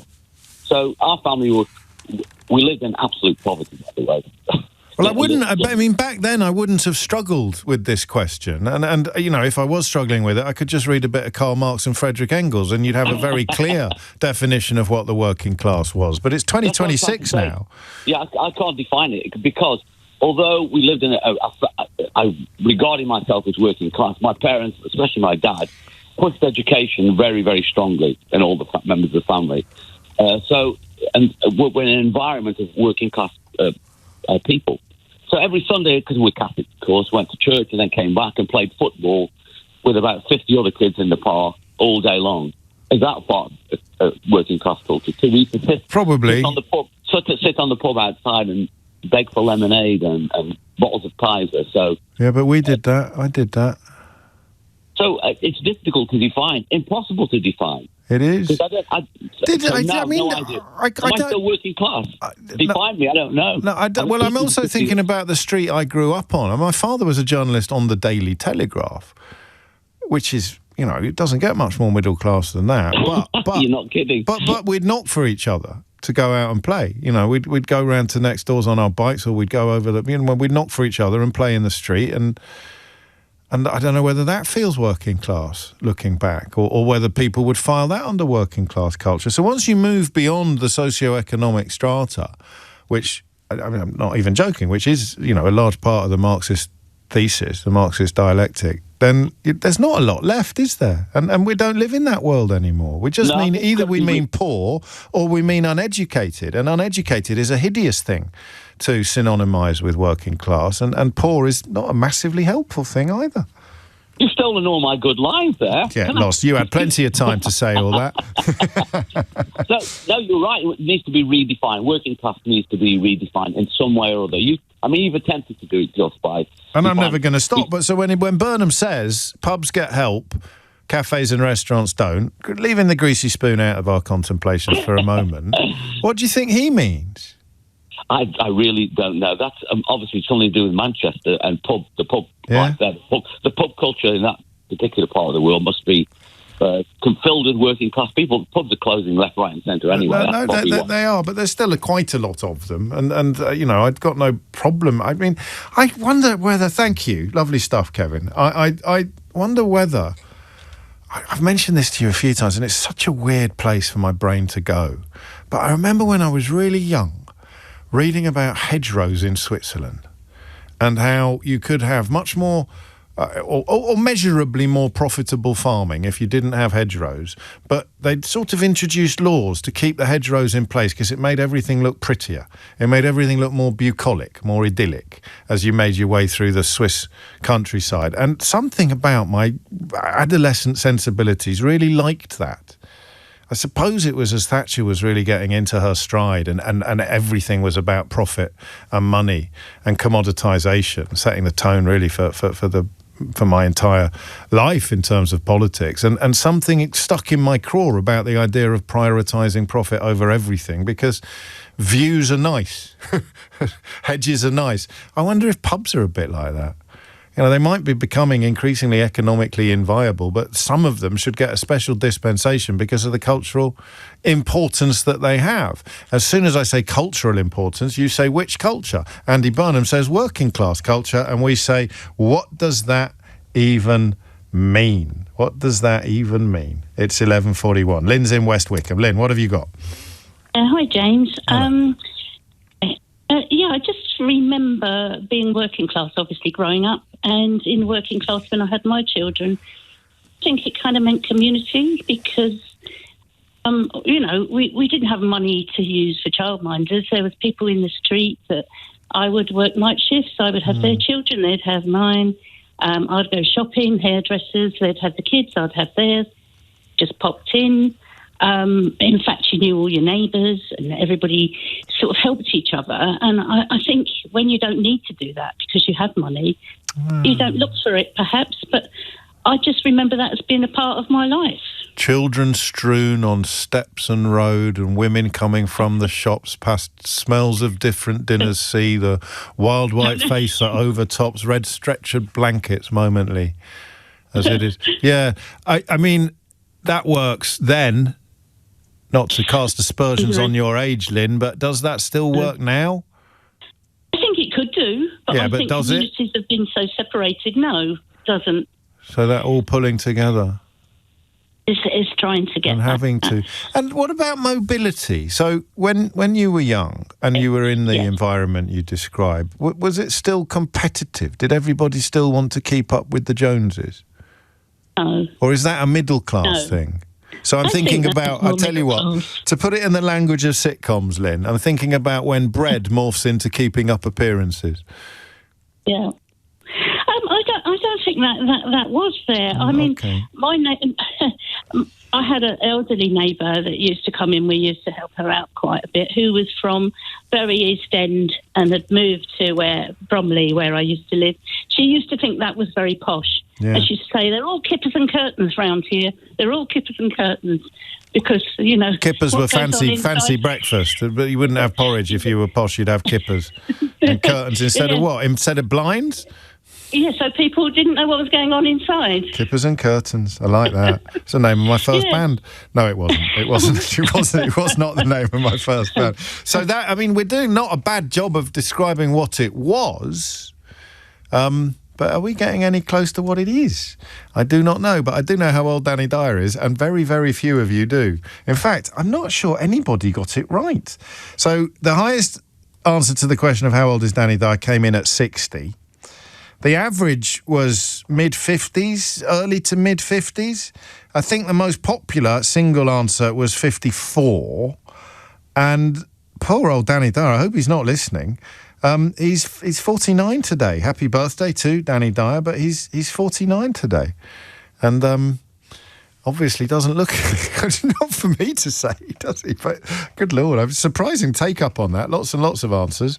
One went in at 47. I saw 147. I didn't see any 49s, and I saw about 100 54s. And 2 60s. He doesn't look 60, honestly. It's coming up to 11:45. But what is working-class culture? He'd probably have a view, actually. But as for the rest of us, we're struggling. We can tell you what it was. Thank you to whoever sent that in. Have I got a message there? That's just gorgeous. That club I was talking about in Chiltern-cum-Hardy was indeed called Shades. Oh, so much memories of my the year between school and university. All my posh mates went to Goa. I ended up in Chiltern-cum-Hardy. It's 11:45. James O'Brien on LBC. It is 11:48. Keith's been a bit quiet today, hasn't he? We should probably do a few little games so that he can press his little buttons. I've got a classic of the genre for you, if I can find it. This is the problem with being an analogue radio presenter, is I actually use scissors. Other people would be touching screens and sliding things across and swiping right. And, oh, look, there's my unhinged headline. It's too late now. It's too late now, isn't it? If it was ever going to happen. And I'm still excited about having a laminated Chilcott checklist. There you go. You're watching on YouTube. You think I'm making this up? There it is. But I liked the unhinged headline today. I think it was actually yesterday, but who's counting? Because it works in relief with another headline on top of... an article by the same bloke. I'm fascinated by this guy. I'd never met him. Probably best if I never do. It'd be embarrassing for all concerned. But he is the king, the godfather. If Daniel Hannan is the world's wrongest man, then Alistair Heath at the Daily Telegraph is the godfather of the unhinged headline. He is the Don. He is the king of the genre, the unhinged headline. And this is not by any stretch of the imagination his most unhinged headline, but you need to bear with me. But first of all, of course, we have to do this. Unhinged headline. Burnham is a financial arsonist who will torch the public purse. OK, all right, mate, he's only been there 3 days. So what you do when you read something like that is you think, oh, this guy's got some views, he's got some strong opinions. Let's have a look at his track record, shall we? Shall we see how qualified is he? How worried should we be that the editor of the Sunday Telegraph thinks that Burnham is a financial arsonist who will torch the public purse? Well, let's just have a look at his track record. Let's file back, for example, to 2022. Here's a good one. Kwasi Kwarteng's budget is a moment in history that will radically transform Britain. This is the budget when Liz Truss was Prime Minister.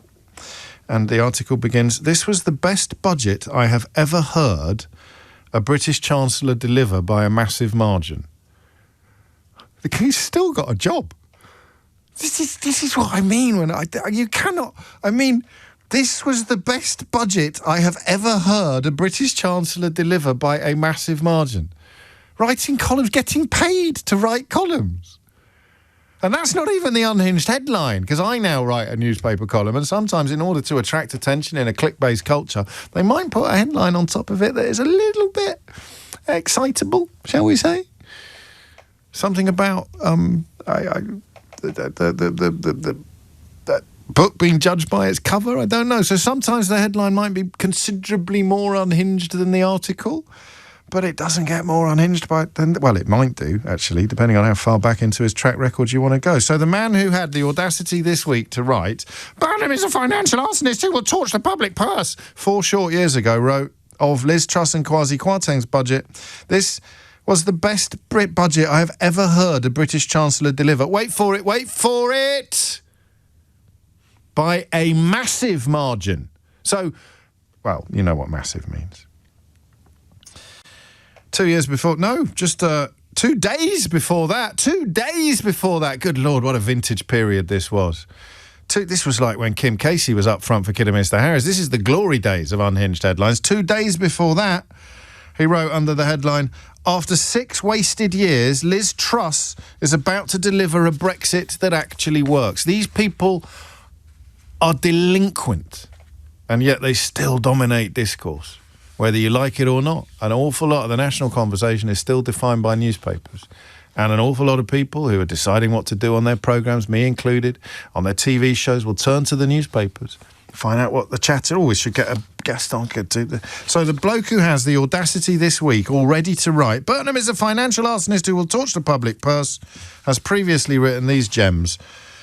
"After 6 wasted years, Liz Truss is about to deliver a Brexit that actually works, and Kwasi Kwarteng's budget is a moment in history that will radically transform Britain." And that, if you're new to the feature, is the very essence of...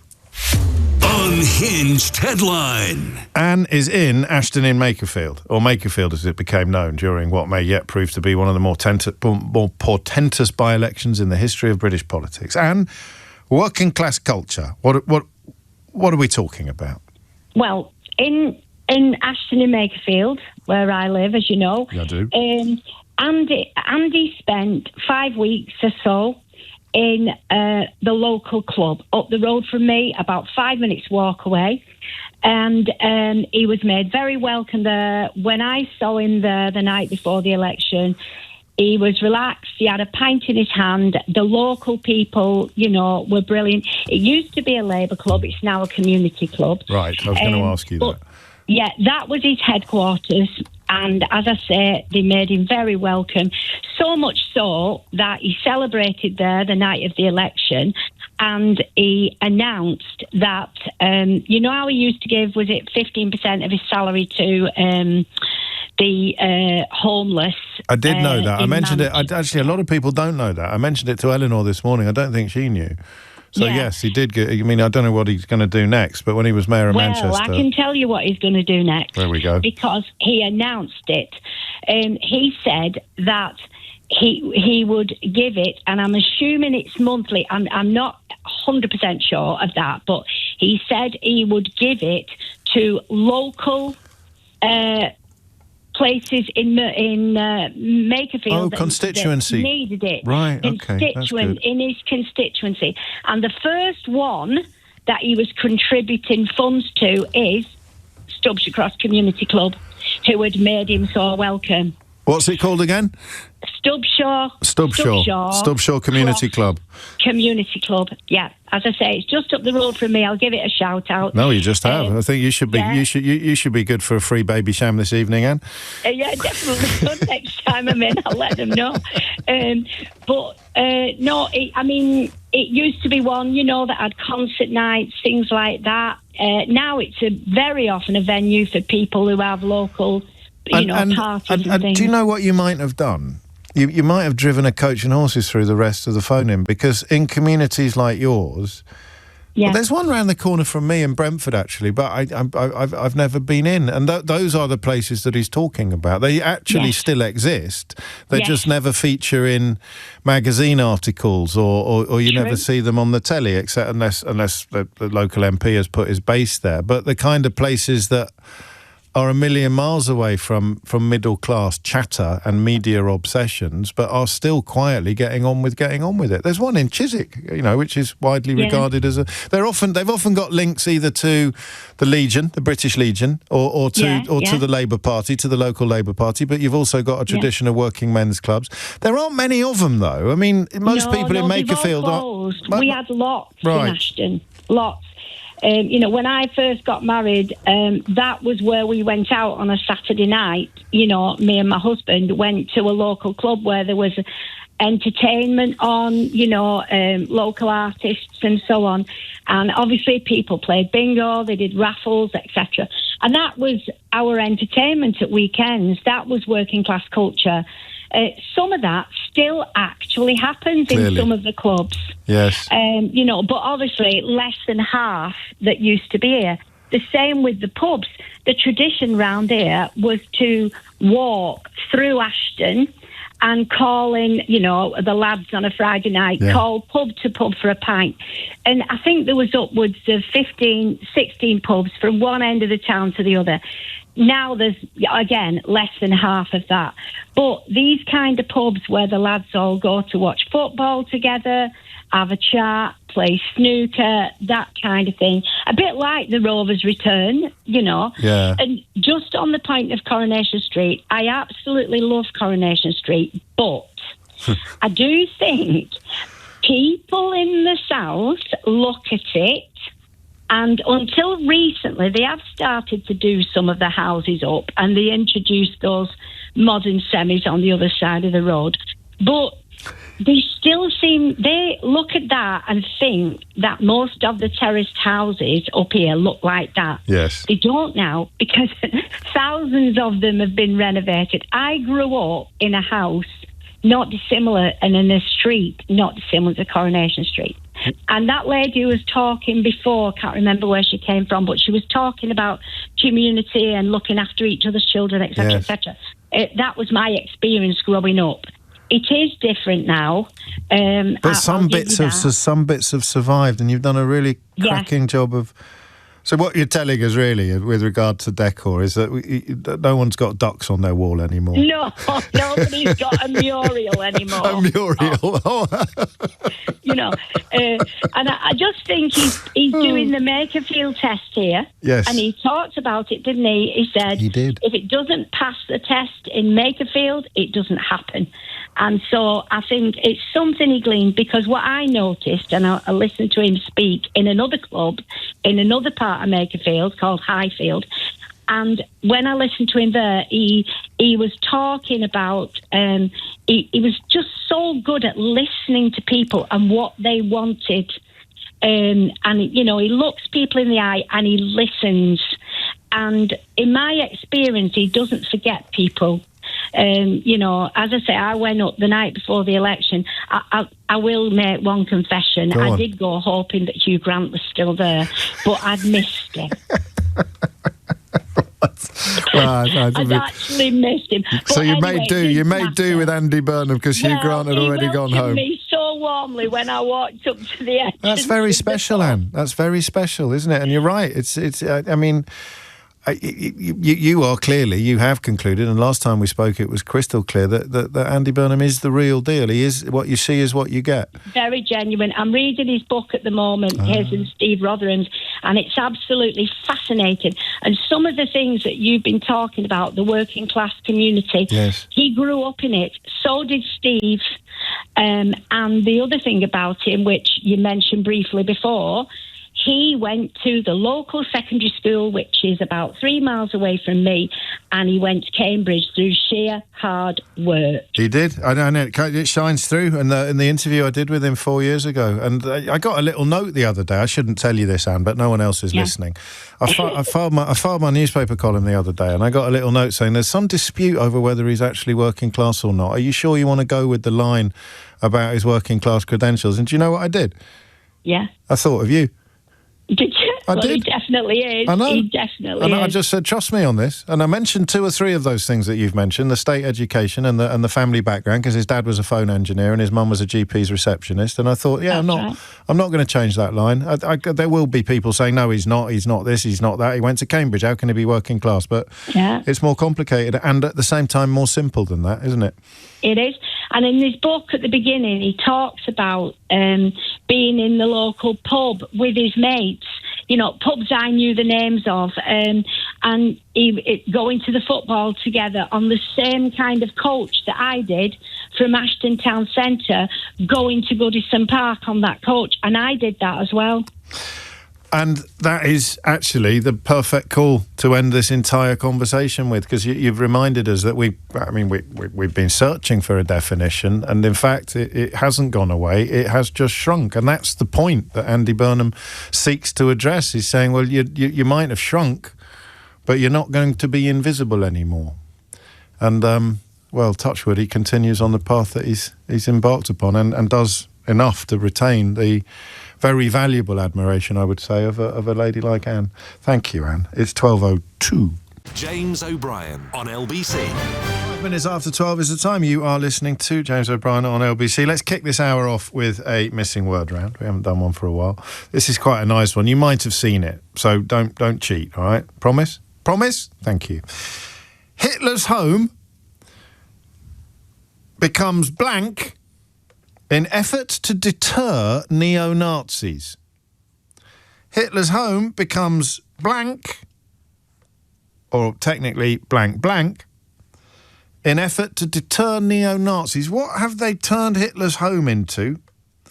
I can tell you it involves a €20 million refurbishment, partly in the hope of deterring neo-Nazis, deterring, I suppose, forms of pilgrimage by neo-Nazis. Hitler's home becomes blank in effort to deter neo-Nazis. I don't know why that suddenly made me think of an interview that Elon Musk has given recently to the Economist newspaper, Economist magazine, to the editor-in-chief, the magnificently named Zanny Minton Beddoes, with Elon Musk. But I just thought I'd play a few clips from that for you as well this hour, because we don't get many insights into what that man is thinking, except, of course, from his Twitter account, which is on a platform now entirely engineered to promote people like him and sympathisers. I'll tell you what I'm thinking. I'm thinking, what's it doing to his own brain, this mad world that he's created online, this mad test tube, if you like, that he is controlling. And I think we get some insights into that in the course of this magnificent interview with a brilliant journalist. But I don't think, watching it back, that Elon Musk is going to be particularly delighted. 7 minutes after 12 is the time. But the main focus of conversation this hour is, once again, going to be ADHD. Because A, I find it fascinating, and B, I think it's huge. Is it Mystic Jim territory, this? I've been saying for some time that this is going to get big. It is, isn't it? I've been saying for some time it's going to get bigger and bigger and bigger and bigger. And, of course, it gives us an excuse to play the new jingle. Does it give us an excuse to play the new jingle? I'm going to slightly over-egg Mystic Jim, as in the predictions that I'm making. But seeing that the jingle is brand new, I'm just going to use it. It's probably not completely applicable in this case, but if you weren't listening yesterday, you haven't heard my new jingle yet, and you know how my mind works. If I don't remind myself of it regularly, I'll forget about it completely. So this is the new jingle to accompany moments when things I've told you will happen have happened. Mystic Jim. It's about, what? It's about a quarter of a second, a tenth of a second too long, that? I love the fact that it's that long, because what's happening? Well, it's probably my favourite. It might be my favourite ever, that. It's certainly up there. We've got some lovely stuff. We should just play them all out one by one day. That's a good day to do that, on a Friday. Is that something you can do? Can we just listen to all of them and then have a vote on what's the best? All right, no one's buying this except me. Smear Kia was the best. That one's gone. Should we just listen to... Yeah, that one was lovely. That's gone now, hasn't it? And Nothing Rhymes with Andy. That would involve the same sort of focus. Well, obviously Randy. And Shandy and all that kind of thing. But stop it now. I'm breaking my train of thought. I'm struggling enough to concentrate as it is. It's one of the great things about living in London. Oh, flip it, heck. It is 9 minutes after 12, ADHD. And the reason I want to talk about it today is twofold. Number one is that middle-aged women are fueling what the media inevitably describes as a drug surge, but which more responsible coverage would simply describe as diagnosis and treatment. Prescriptions to treat attention deficit hyperactivity disorder rise sharply. That's the news, because more people are being diagnosed later in life. And it is particularly among women. So the more you talk about it, I have discovered on the programme, the more people listening realise that they might have it. And the more people who realise that they might have it, particularly listening to a programme like this one, the conversations we've had over the years, where we some time ago managed to detach ourselves from the really lazy, ignorant and rather obnoxious worldview that because it didn't exist when we were young, it must all be made up or just a synonym for naughty, realising something much, much more subtle and sophisticated is going on, then you begin to wonder whether actually your life would be measurably improved by diagnosis and treatment. So middle-aged women fuel ADHD drug surge is the way that even the Daily Telegraph, which didn't used to be so shallow, chooses to write it up, when the real story is women particularly are getting diagnosed and treated for a debilitating condition in unprecedented numbers. Among those under 18, the number of patients receiving medication has increased by 17%, but among those over 40, the figure has gone up by 40%. And I'd like to know two things. I'd like to know what the drugs do. Actually, I might only want to know one thing this hour. The conversation has been not dominated, but I'm just checking with Eleanor now. Just you talk among yourselves for a minute. Disproportionately, it's been a male conversation, hasn't it? I mean, most of the conversations we have are disproportionately male, and we do better than any other phone-in show in history to actually get more female voices on than the norm. But it is often the case. I always point out when a female caller comes on and says, "Oh, I'm not going to be as good as the other callers," she's always better. I've never taken a call from a man that began with a man saying, "Oh, I don't know that I've got much to say about this, but I thought I'd..." It's always it's a female thing. There's a word for it. Is it self-editing or self-censoring or making yourself smaller in the world? I hate it. And I do my best, I suppose, to combat it. But it is also true of the ADHD conversation, which I have really enjoyed. I've enjoyed it enormously. But it has been male-dominated. And if the reason if a bigger part of the rise in diagnosis and treatment is middle-aged women, then today I want to have a conversation about the difference it has made to you as a middle-aged woman to receive an ADHD diagnosis and treatment. There's something about late-life diagnosis that I find absolutely fascinating. I'm asked occasionally to pinpoint the things I find most interesting on the radio, and it's quite hard to do, and it depends what we did 10 minutes ago, and it depends what mood I'm in, and it depends whether or not we've just come up with a hilarious new jingle or we've started playing a funny word every time someone says the word London. I've got all of that. London? There you go. Well done. He's awake. So I can't. It's not an objective. It's never an objective answer to the question of what do you. But the thing that I find most fascinating, historically or traditionally, is transformation.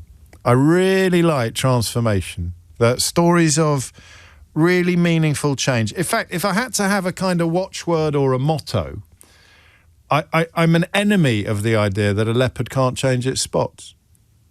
I really am. If we took that. We take all of these figures of speech or proverbs as gospel when we're growing up. I think a leopard can change its spots. I think Andy Burnham, politically, who was pretty close to being perceived as a dithering failure when he left Westminster, has, to listen to Anne in Makerfield a moment ago, returned as a very different person, a very different politician and a very different man. I think leopards can change their spots, or at least they can try to.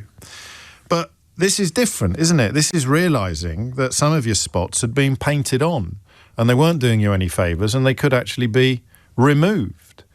And it is a conversation about the difference to your life that the diagnosis makes, but also that the drugs make. 4.2 million prescriptions for medication to treat attention deficit hyperactivity disorder were issued last year. That was up by 25% in 12 months.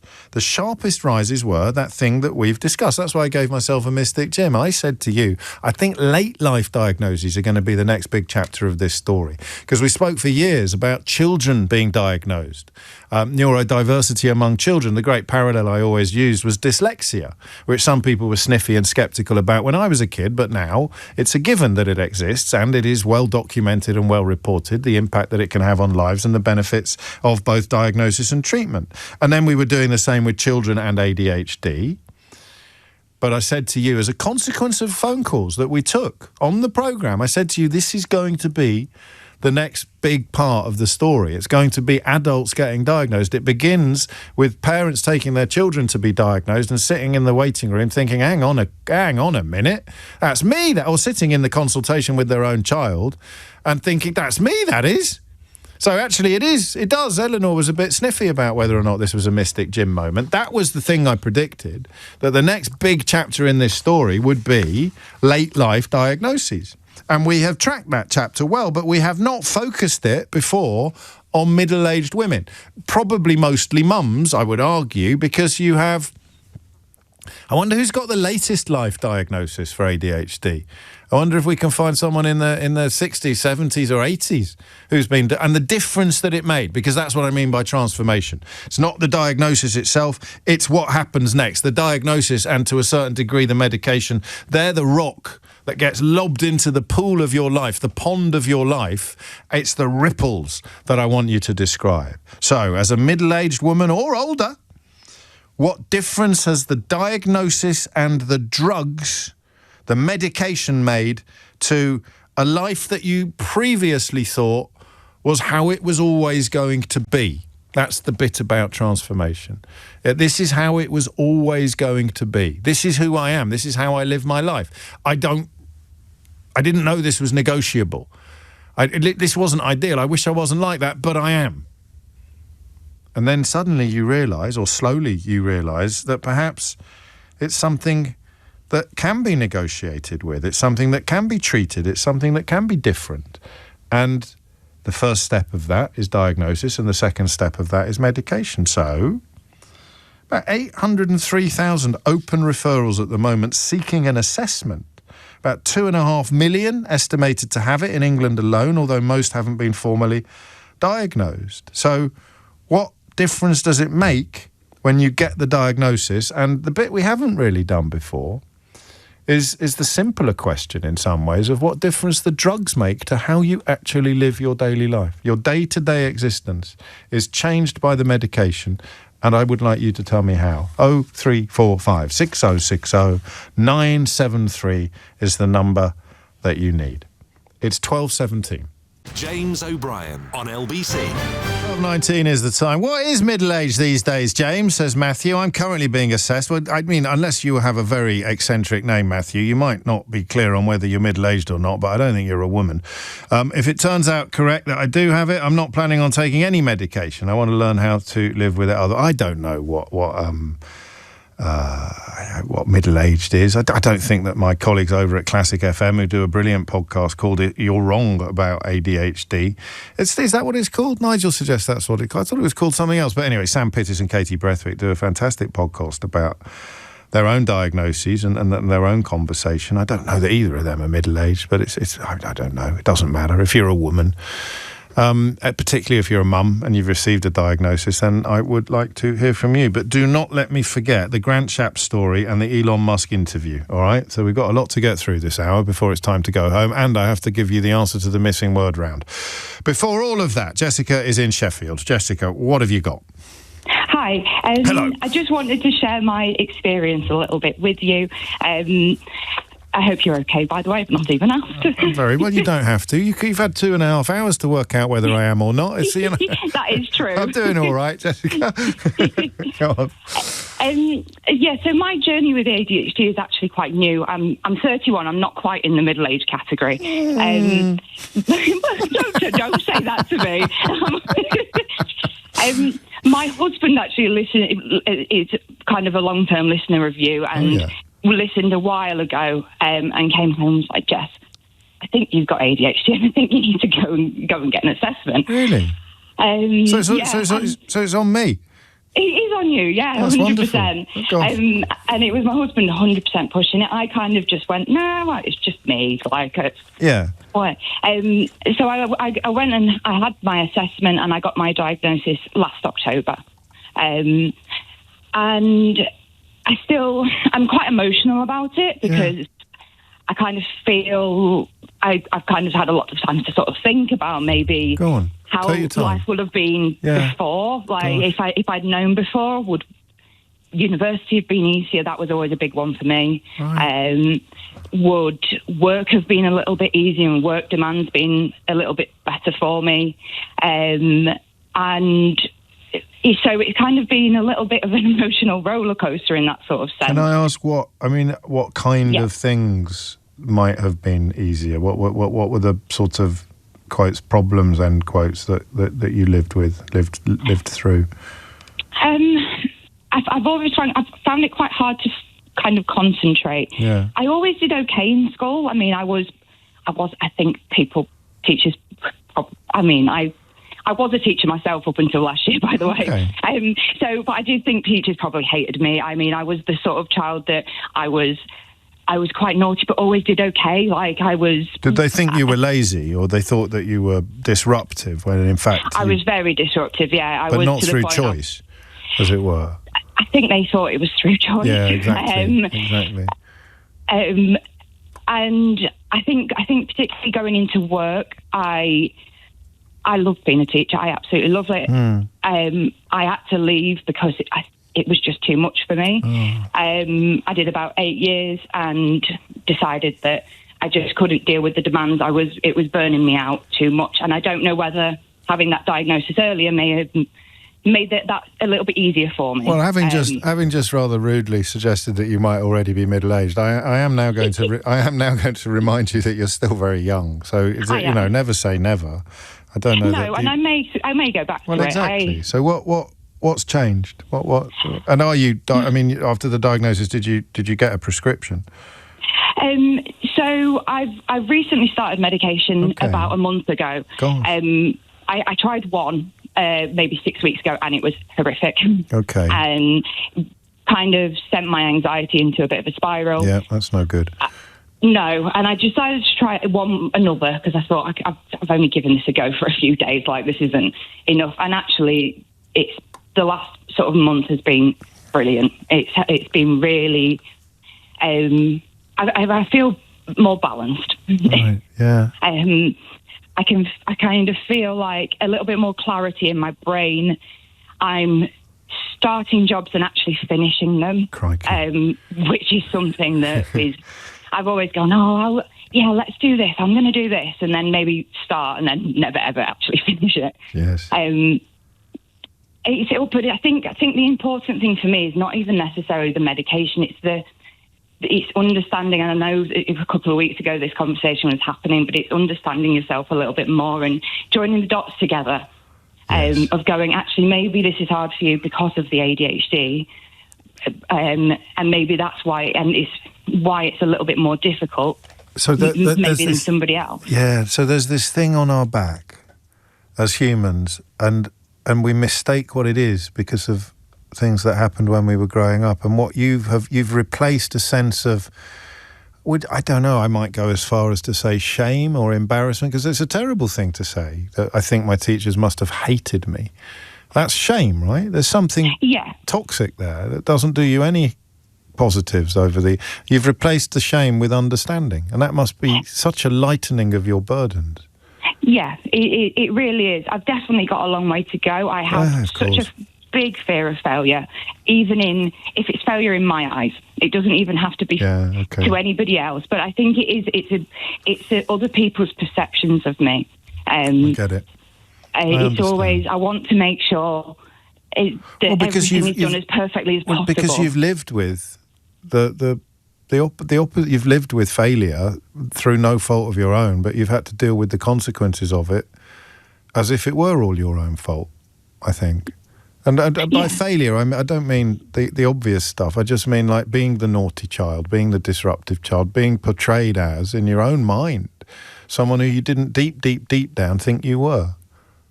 Yeah, and I think that was it. I have gone through my life, and I've said to my husband, so I met him at 24. Yeah. it's always been, what's wrong with me? Oh. There's something wrong with me. Sorry, I do get quite emotional. Don't apologise. So do I. So do I. There's nothing wrong with that. I nearly got set off by getting a message of Bill Tarmy's daughter earlier in the programme. So there's no shame in a bit of emotion on this programme. When your husband suggested that you went for a diagnosis, is it fair to say that was an act of love? Yes, definitely. And I trust him to know that that's what it was. Yeah. I know that I think he probably has known since probably has. Well, we've all learned in the last few years. He met me. Yeah, we've all learned. So it's as if he can see two of you. He can see that there's I don't know what we'd describe it as, like fuzz around the edges, the ADHD, and it can actually be turned down. Like you can turn the knob on the fuzziness down, and you're still you. In fact, you're more you without the fuzziness than you are when the fuzziness is there, perhaps. Yeah, and I'm very grateful that I've actually gone through the process. It's been hard, and I know that there's a lot more to sort of understand. But you're on the path now. You're exactly. On the path. That's brilliant. That's brilliant. So and has he noticed? What's he said? I think he has, yeah. I think he has noticed that I do seem, I'd say calmer. I think I often see it from an emotional side just because my go-to is sort of, if anything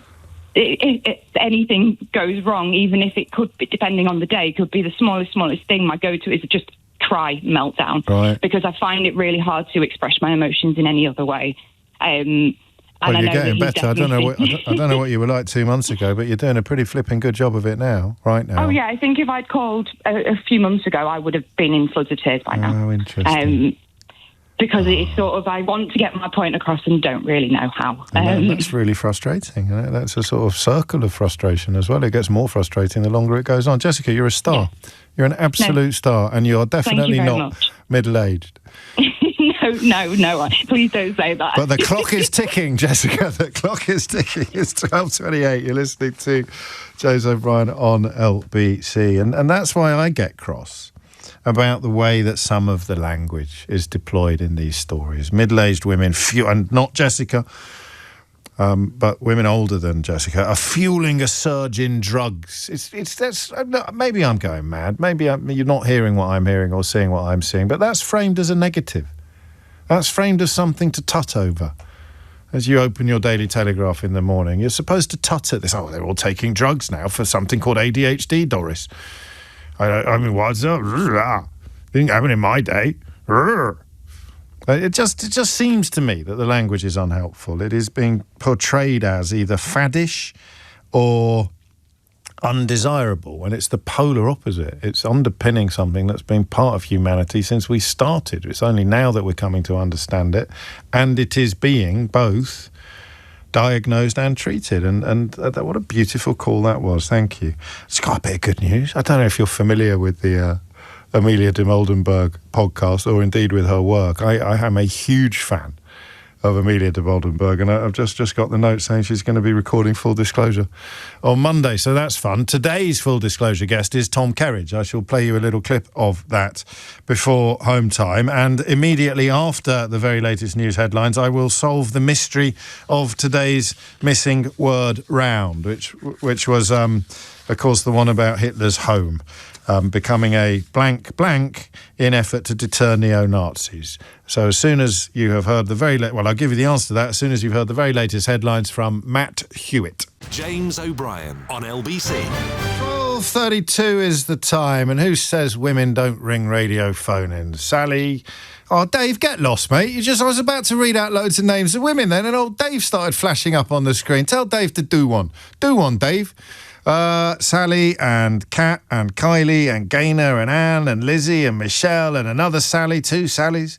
It's lovely. You see? We do. 12:33 is the time. Hitler's home becomes blank blank in effort to deter neo-Nazis. The missing words were police station. It's an interesting choice. Hitler's home becomes police station in effort to deter neo-Nazis. A police station has been opened in the Austrian house where Adolf Hitler was born after a €20 million refurbishment. The building in Braunau am Inn, a town just across the border from Germany, had previously stood empty for 15 years amid a drawn-out debate about how to stop it being used by neo-Nazis as a kind of secular shrine. And there it is. Hitler's parents, a mid-ranking customs inspector and a housewife, rented an apartment in the 3-storey townhouse until 1892, when the future dictator, there's a line you don't often read in the newspaper, was 3 years old, and it's now a police station. It also had a brief spell as a bank, would you believe? So now you know. Back to ADHD, late life diagnoses, particularly for women. Lizzie's in Buckhorn Western in Dorset. Lizzie, what can you tell us? Hi, James. Hello. Hi. Hello. So I'm 50. I was 50 this year. I was diagnosed a couple of years ago.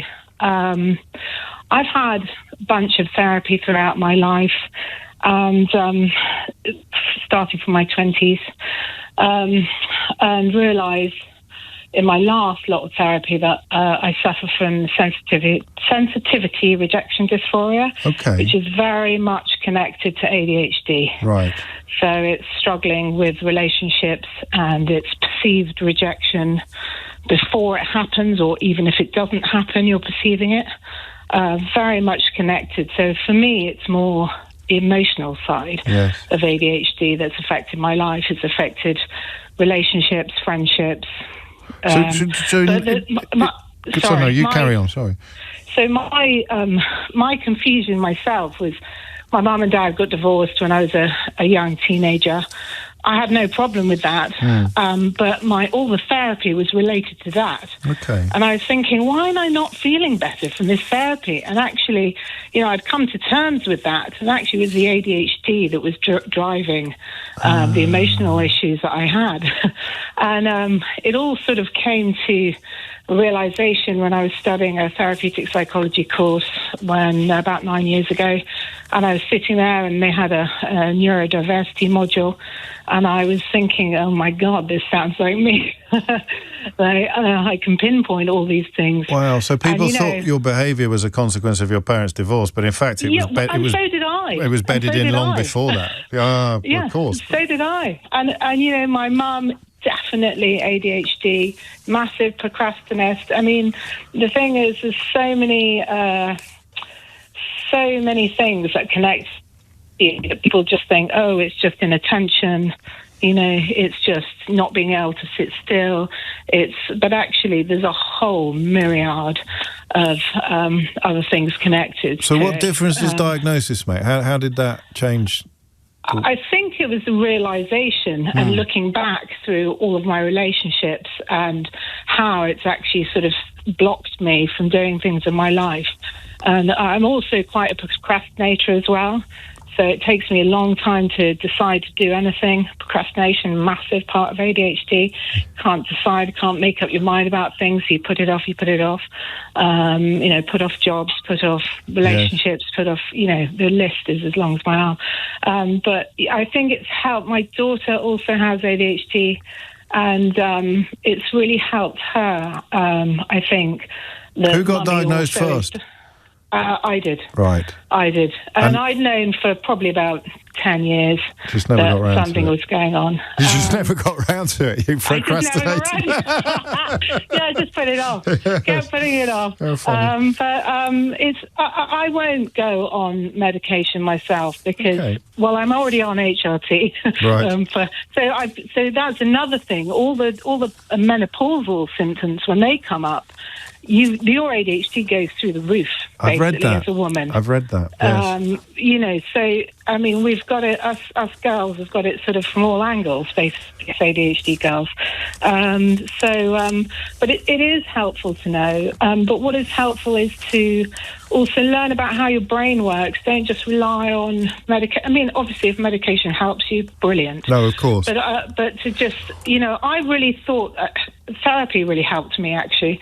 Learning about myself through therapy, and the last therapist I had was very clued up with ADHD. So yeah, same. I'm lucky as well with therapists over the years, and some of them get it, I guess, and some of them just don't. Yeah. But what springs to mind as you speak, as not necessarily as an alternative to medication, but just as a separate conversation, is that knowledge is power, not knowledge itself is power. Absolutely. Knowing and then working out, knowing how your brain works, working it out, doing lots of research yourself, because, you're a master of yourself, you are your own expert. And, if you find that out, then you just don't feel like you're sort of, drowning in it. You automatically, I presume, I don't want to put words into your mouth, it becomes easier to be kinder to yourself. Oh, absolutely, because that is sort of beating yourself up about it and feeling rejected and what's wrong with me, massive part of it. I mean, and I'm sort of, I've come to terms with all of that now. But it's just been helpful knowing it was a thing rather than, relationship breakdown. Yes, exactly with my parents, that. Yeah, of course it is. Which never affected me, really. Well, yeah, I was quite happy. But no, we're all probably a little bit more complicated than we realise, and an awful lot of our childhoods are spent being told to be less complicated and to be easier. So damage being done in all sorts of ways, and it's never too late to start undoing it. Lizzie, that's brilliant. Yeah. Thank you. I'm James, happy for you. Can I just say one more thing? Yeah, well, go on then. Coincidentally, I think you went to the LSE with my brother Max. Good Lord. Max? Max Holland. Big Max? Max Holland. Yeah, Big Max. Ponytail Max? Yeah. I've told the story. Well, give him my love, won't you? I will do. Do you know the story of the pigeons? No, I don't. Did he ever show you a film he made? Actually, I never saw that. I heard about it, but I never saw it. I've told this story on the radio, Lizzie, and this is when I was stopped by the police in Covent Garden because I was selling. I mean, the premise of the film was that I was catching pigeons in Trafalgar Square and then barbecuing them in Covent Garden to sell them to tourists. And we got stopped by the police. He was all right because he was round the corner with a camera somewhere, and I had to explain to the police that I wasn't really. I had a bag full of feathers that we'd got out of a pillow, and some chicken joints that we'd covered in tomato ketchup, and a little barbecue grill, and I'm putting the chicken joints with feathers on. 2 or 3 tourists came up and asked if they could buy one. We had a little sign up saying pigeon burgers, £2, and I never saw the I bet he never got around to making it, did he? I bet he never did the final edit. Do you know what? He's over in the UK from China, because that's where he lives at the moment. But I will ask him to show it to me. I want to see that film and give him my proper love. I think of him often. Thank you, Lizzie. Lovely man. Well, a lovely boy, really. We were just kids at the time. 12:41 is the time. I also got into trouble with some of the people who had licences to trade in Covent Garden who thought that I was treading on their toes. But that was I've told you that story, but not for a very long time, of my brief career as a pigeon burger salesman in the middle of London's fashionable Covent Garden. It's a small world, isn't it, eh? Anne's in Banbury. Anne, what would you like to say? Oh, hello, James. Hello. I was diagnosed with ADHD when I was 63. Gosh. Which is a year ago. I'm 64 now. And I've been on medication for about the last 5 to 6 months. How's it going? So it's going fine. I always felt there was something from teenage years. And whilst I've had a good academic achievements and a good career, I took 80% retirement when I was 62, and I decided finally to try and sort out what it was. What are we talking about? What are the things that you didn't feel were quite right, if I could ask you that? Yeah, so a bit like your previous caller, she talked about rejection sensitivity, dysphoria. So always feeling, even when I made a good impression on the crowd, I would always feel inside that I'd done badly and beat myself up overnight and have anxiety, and then that becomes social. Oh, I'm just going to try and sort your phone line out because I'm fascinated to know what happened when you got that diagnosis, Anne, and I'm going to make sure we get you back on, but we just lost you. If you can still hear me, we just lost you towards the end there. Sally's in Westminster. Sally, what made you pick up the phone? Hi, James. Hello. I picked up the phone because I made a documentary about the history of ADHD for another channel, Radio 4. And never heard of it. I know. And looked at the history of ADHD and the history of medication. Oh, wow. And we particularly focused on women because there has been such a spotlight put on the number of women, even before today's, this week's headlines. There's been such a spotlight on women. And there are a number of things that we found out. Now, it's my job to do this, right? I research mental health, and then I try and neurodivergence, and I try and bring the findings to the public. That's what I do for a job. Brilliant. So what we found out by interviewing experts across the piece and by looking at all of the research is it's always been a contested diagnosis. Yes. There have always been people who've said it's not a thing. But it is a thing. It's clearly a thing. If you put people in a scanner, you can see differences in how their brains react. I heard that. I've read that. Rory Burnham made a programme where they put one of my colleagues, Katya Rubia, put him in a scanner.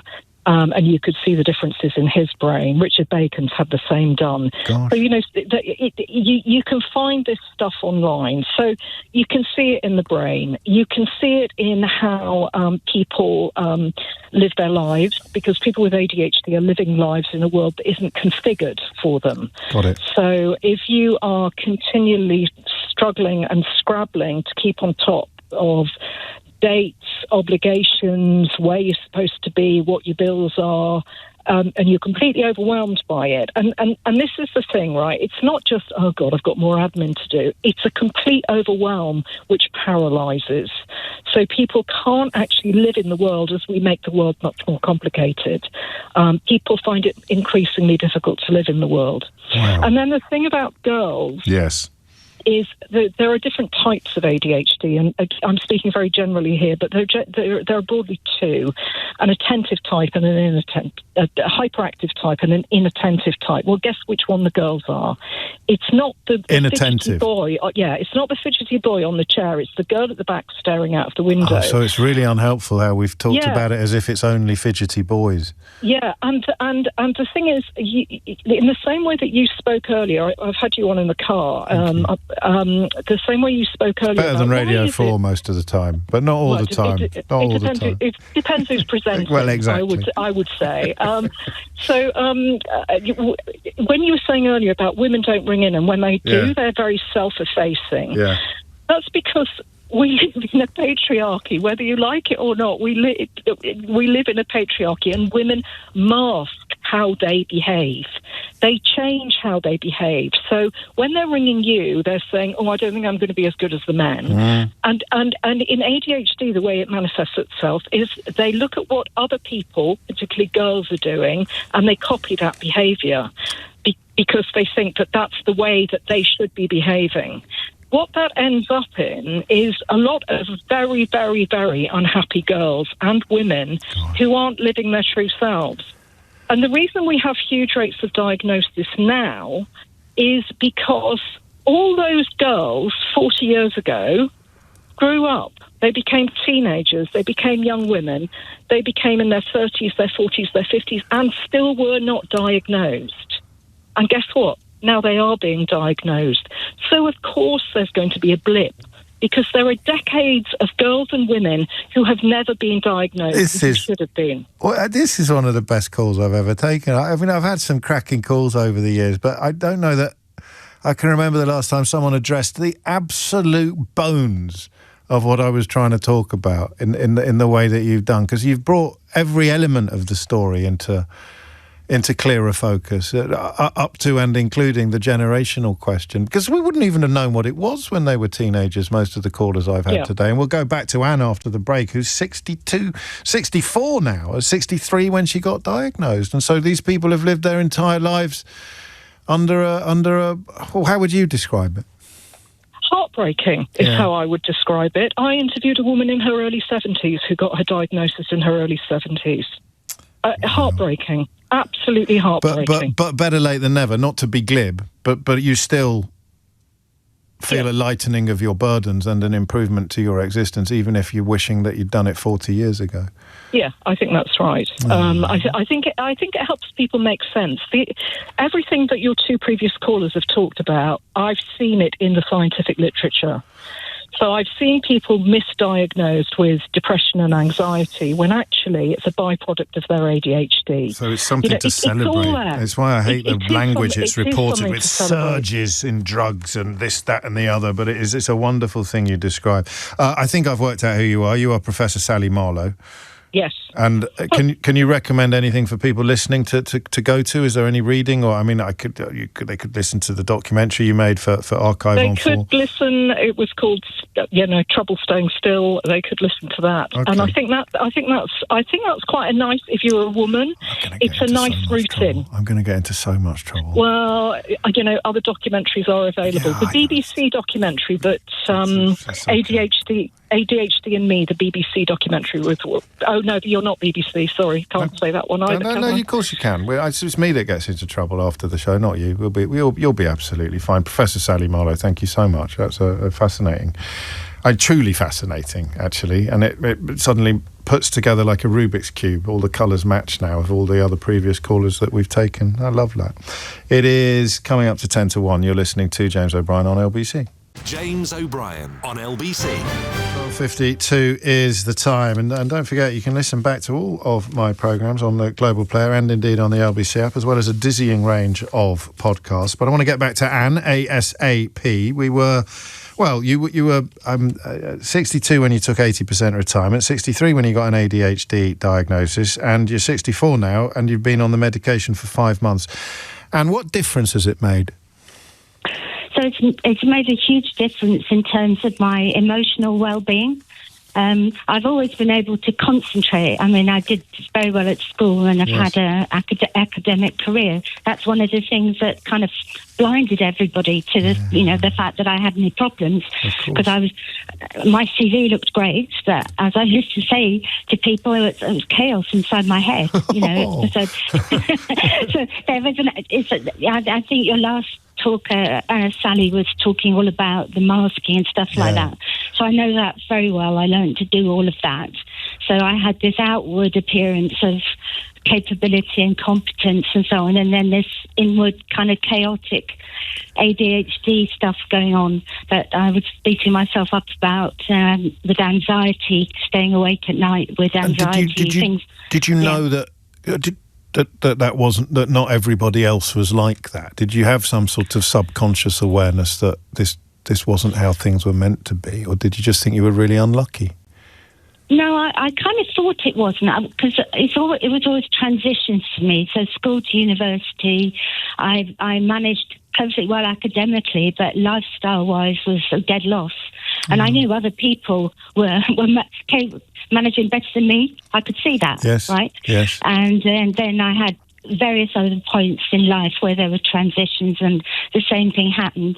And then I'd settle down again because I'd be used to it. Yeah. And be able to manage again. But like Sally was saying, it's the toll, right? So I could do my work. You make it sound exhausting. You make it sound exhausting. It was exhausting. Yeah, it was exhausting. Yeah. It got more exhausting. I think somebody talked about menopause, so obviously I've been through that. And that's also true. So it got more exhausting then. And that was COVID as well. It coincided with COVID for me. So and then getting back out again in the morning to work, that got harder and harder after COVID and after working. I was lucky I could work at home then. And so it's been a lifetime of things which I can look back on. And that's another thing, though. Looking back on it, it does help to make sense of things. And that helps. Because, I mean, that's a bit 50-50, I imagine, is that you could feel a little bit cheated that you hadn't done it sooner because things would have been so much different and better in so many ways. But equally, it allows you to re-edit your own past in a way and see yourself more kindly, I think. Yeah, exactly. And I think as well, because it was little known, and as that has been said before, they didn't really know what to look for in women, especially women who'd achieved well. Well, you were doing it right, weren't you? On paper, you were ticking all the boxes, but you knew inside. So everybody thought I was fine, like a swan egg, like one of those swans that look so serene on the surface, but your feet are going like the clappers just below where no one can see. steady on. I don't know how to read. I was managing. Right. Yeah. Oh, well, that is lovely. And I'll tell you what, you will have inspired other people closer to your generation than mine to think as well. I mean, well, it's only 10 years between us, but other people will be thinking, maybe it is still worth it. Maybe it's never too late. And in fact, Sally in Stourbridge, who we're not going to have time to talk to, she's another 5 years older than you, and she's just got diagnosed very, very recently. So love to Sally as well. But I do want to play you a little clip of this week's Full Disclosure episode. Got some crackers coming up. For everybody who was dropping me little notes about the Manchester club scene in 1991, Tim Booth was in recently to record one that will be with you soon, the lead singer of James. I've got Rachel Riley in next week, which means I've now got the full set of the Countdown ladies on the Full Disclosure. Amelia de Boldenberg's in on Monday, and I've just put Eric Idle in. So now I've done Palin, I've done Cleese, and I would have done Eric Idle as well. As soon as I say that out loud, I miss my dad. Because the idea of me sitting down with the members of Monty Python when I was a kid watching Monty Python with my dad would have been unthinkable. And I think he would have derived some joy from that. So wherever you are, Dad, I've got the third one now. I've got Eric Idle coming on Full Disclosure. But this week's guest was Tom Kerridge. And, well, you can hear the question and the answer. When was the first time you tasted something that was extraordinary? Yeah, there's a couple of moments, and they were actually, they're parts of when I remember my dad being there. So my dad used to have evenings in the house that were very, like, bloke nights. He used to brew his own beer, and he used to have very, very drink heavy evenings, and he would set up on the table. And so this probably is 1980, maybe 1981 early. So I was 7 or 8 years old, and there would be things like pickled onions that as an 8-year-old you never eat, and things like but there was pate, like French pate that he'd have, and he would do corned beef sandwiches with loads and loads and loads of English mustard, and they were done in crispy kind of like baps rolls. And I just remember having some of that, and I remember having English mustard for the first time, pickled onions and pate, and these were flavor profiles that I just, like, as a child you go, what on earth, like exciting and also like repelling, like horrific, but at the same point the realization that food, the levels or the excitement or the kind of impact that it can have was massive. So those are my first like impactful food memories of going, there's something quite different out there and quite adult about it. Like thinking, I can't wait to get like grown up taste buds. Yeah. And then how does anyone like this? Tom Kerridge, a genius in the kitchen, but also extremely top bloke, and latterly a bit of a political activist. You might have heard him on with Tom Swarbrick calling for the hospitality industry to get more help from government. We talked about the likelihood of Andy Burnham delivering it, and between recording the interview and playing it out to you, Andy Burnham has delivered at least a beginning to that process. If you missed any of today's show, you can listen back on our free global player, or indeed the LBC app, where you can stay up to date with all the latest news, videos and opinions. You can listen to a range of podcasts, include... How many podcasts a month do you think that you're downloading now from me? So I've got the full show, I've got James O'Brien Daily, I've got Full Disclosure, and there's a separate Mystery Hour podcast as well. Have a guess. How many do you think? Keith, and not you personally, mate. I mean, like everybody. So I know you're not downloading any of them. Asmamir, how many do you reckon? Oh, millions. Yes! 1 million. 1 million podcasts every month being downloaded now. You can listen to all of them via the LBC app. So download it now from your app store. Tom Swarbrick with you at 4. Asmamir, as you may have gathered, standing in for Sheila Fogarty with you now. James O'Brien on LBC.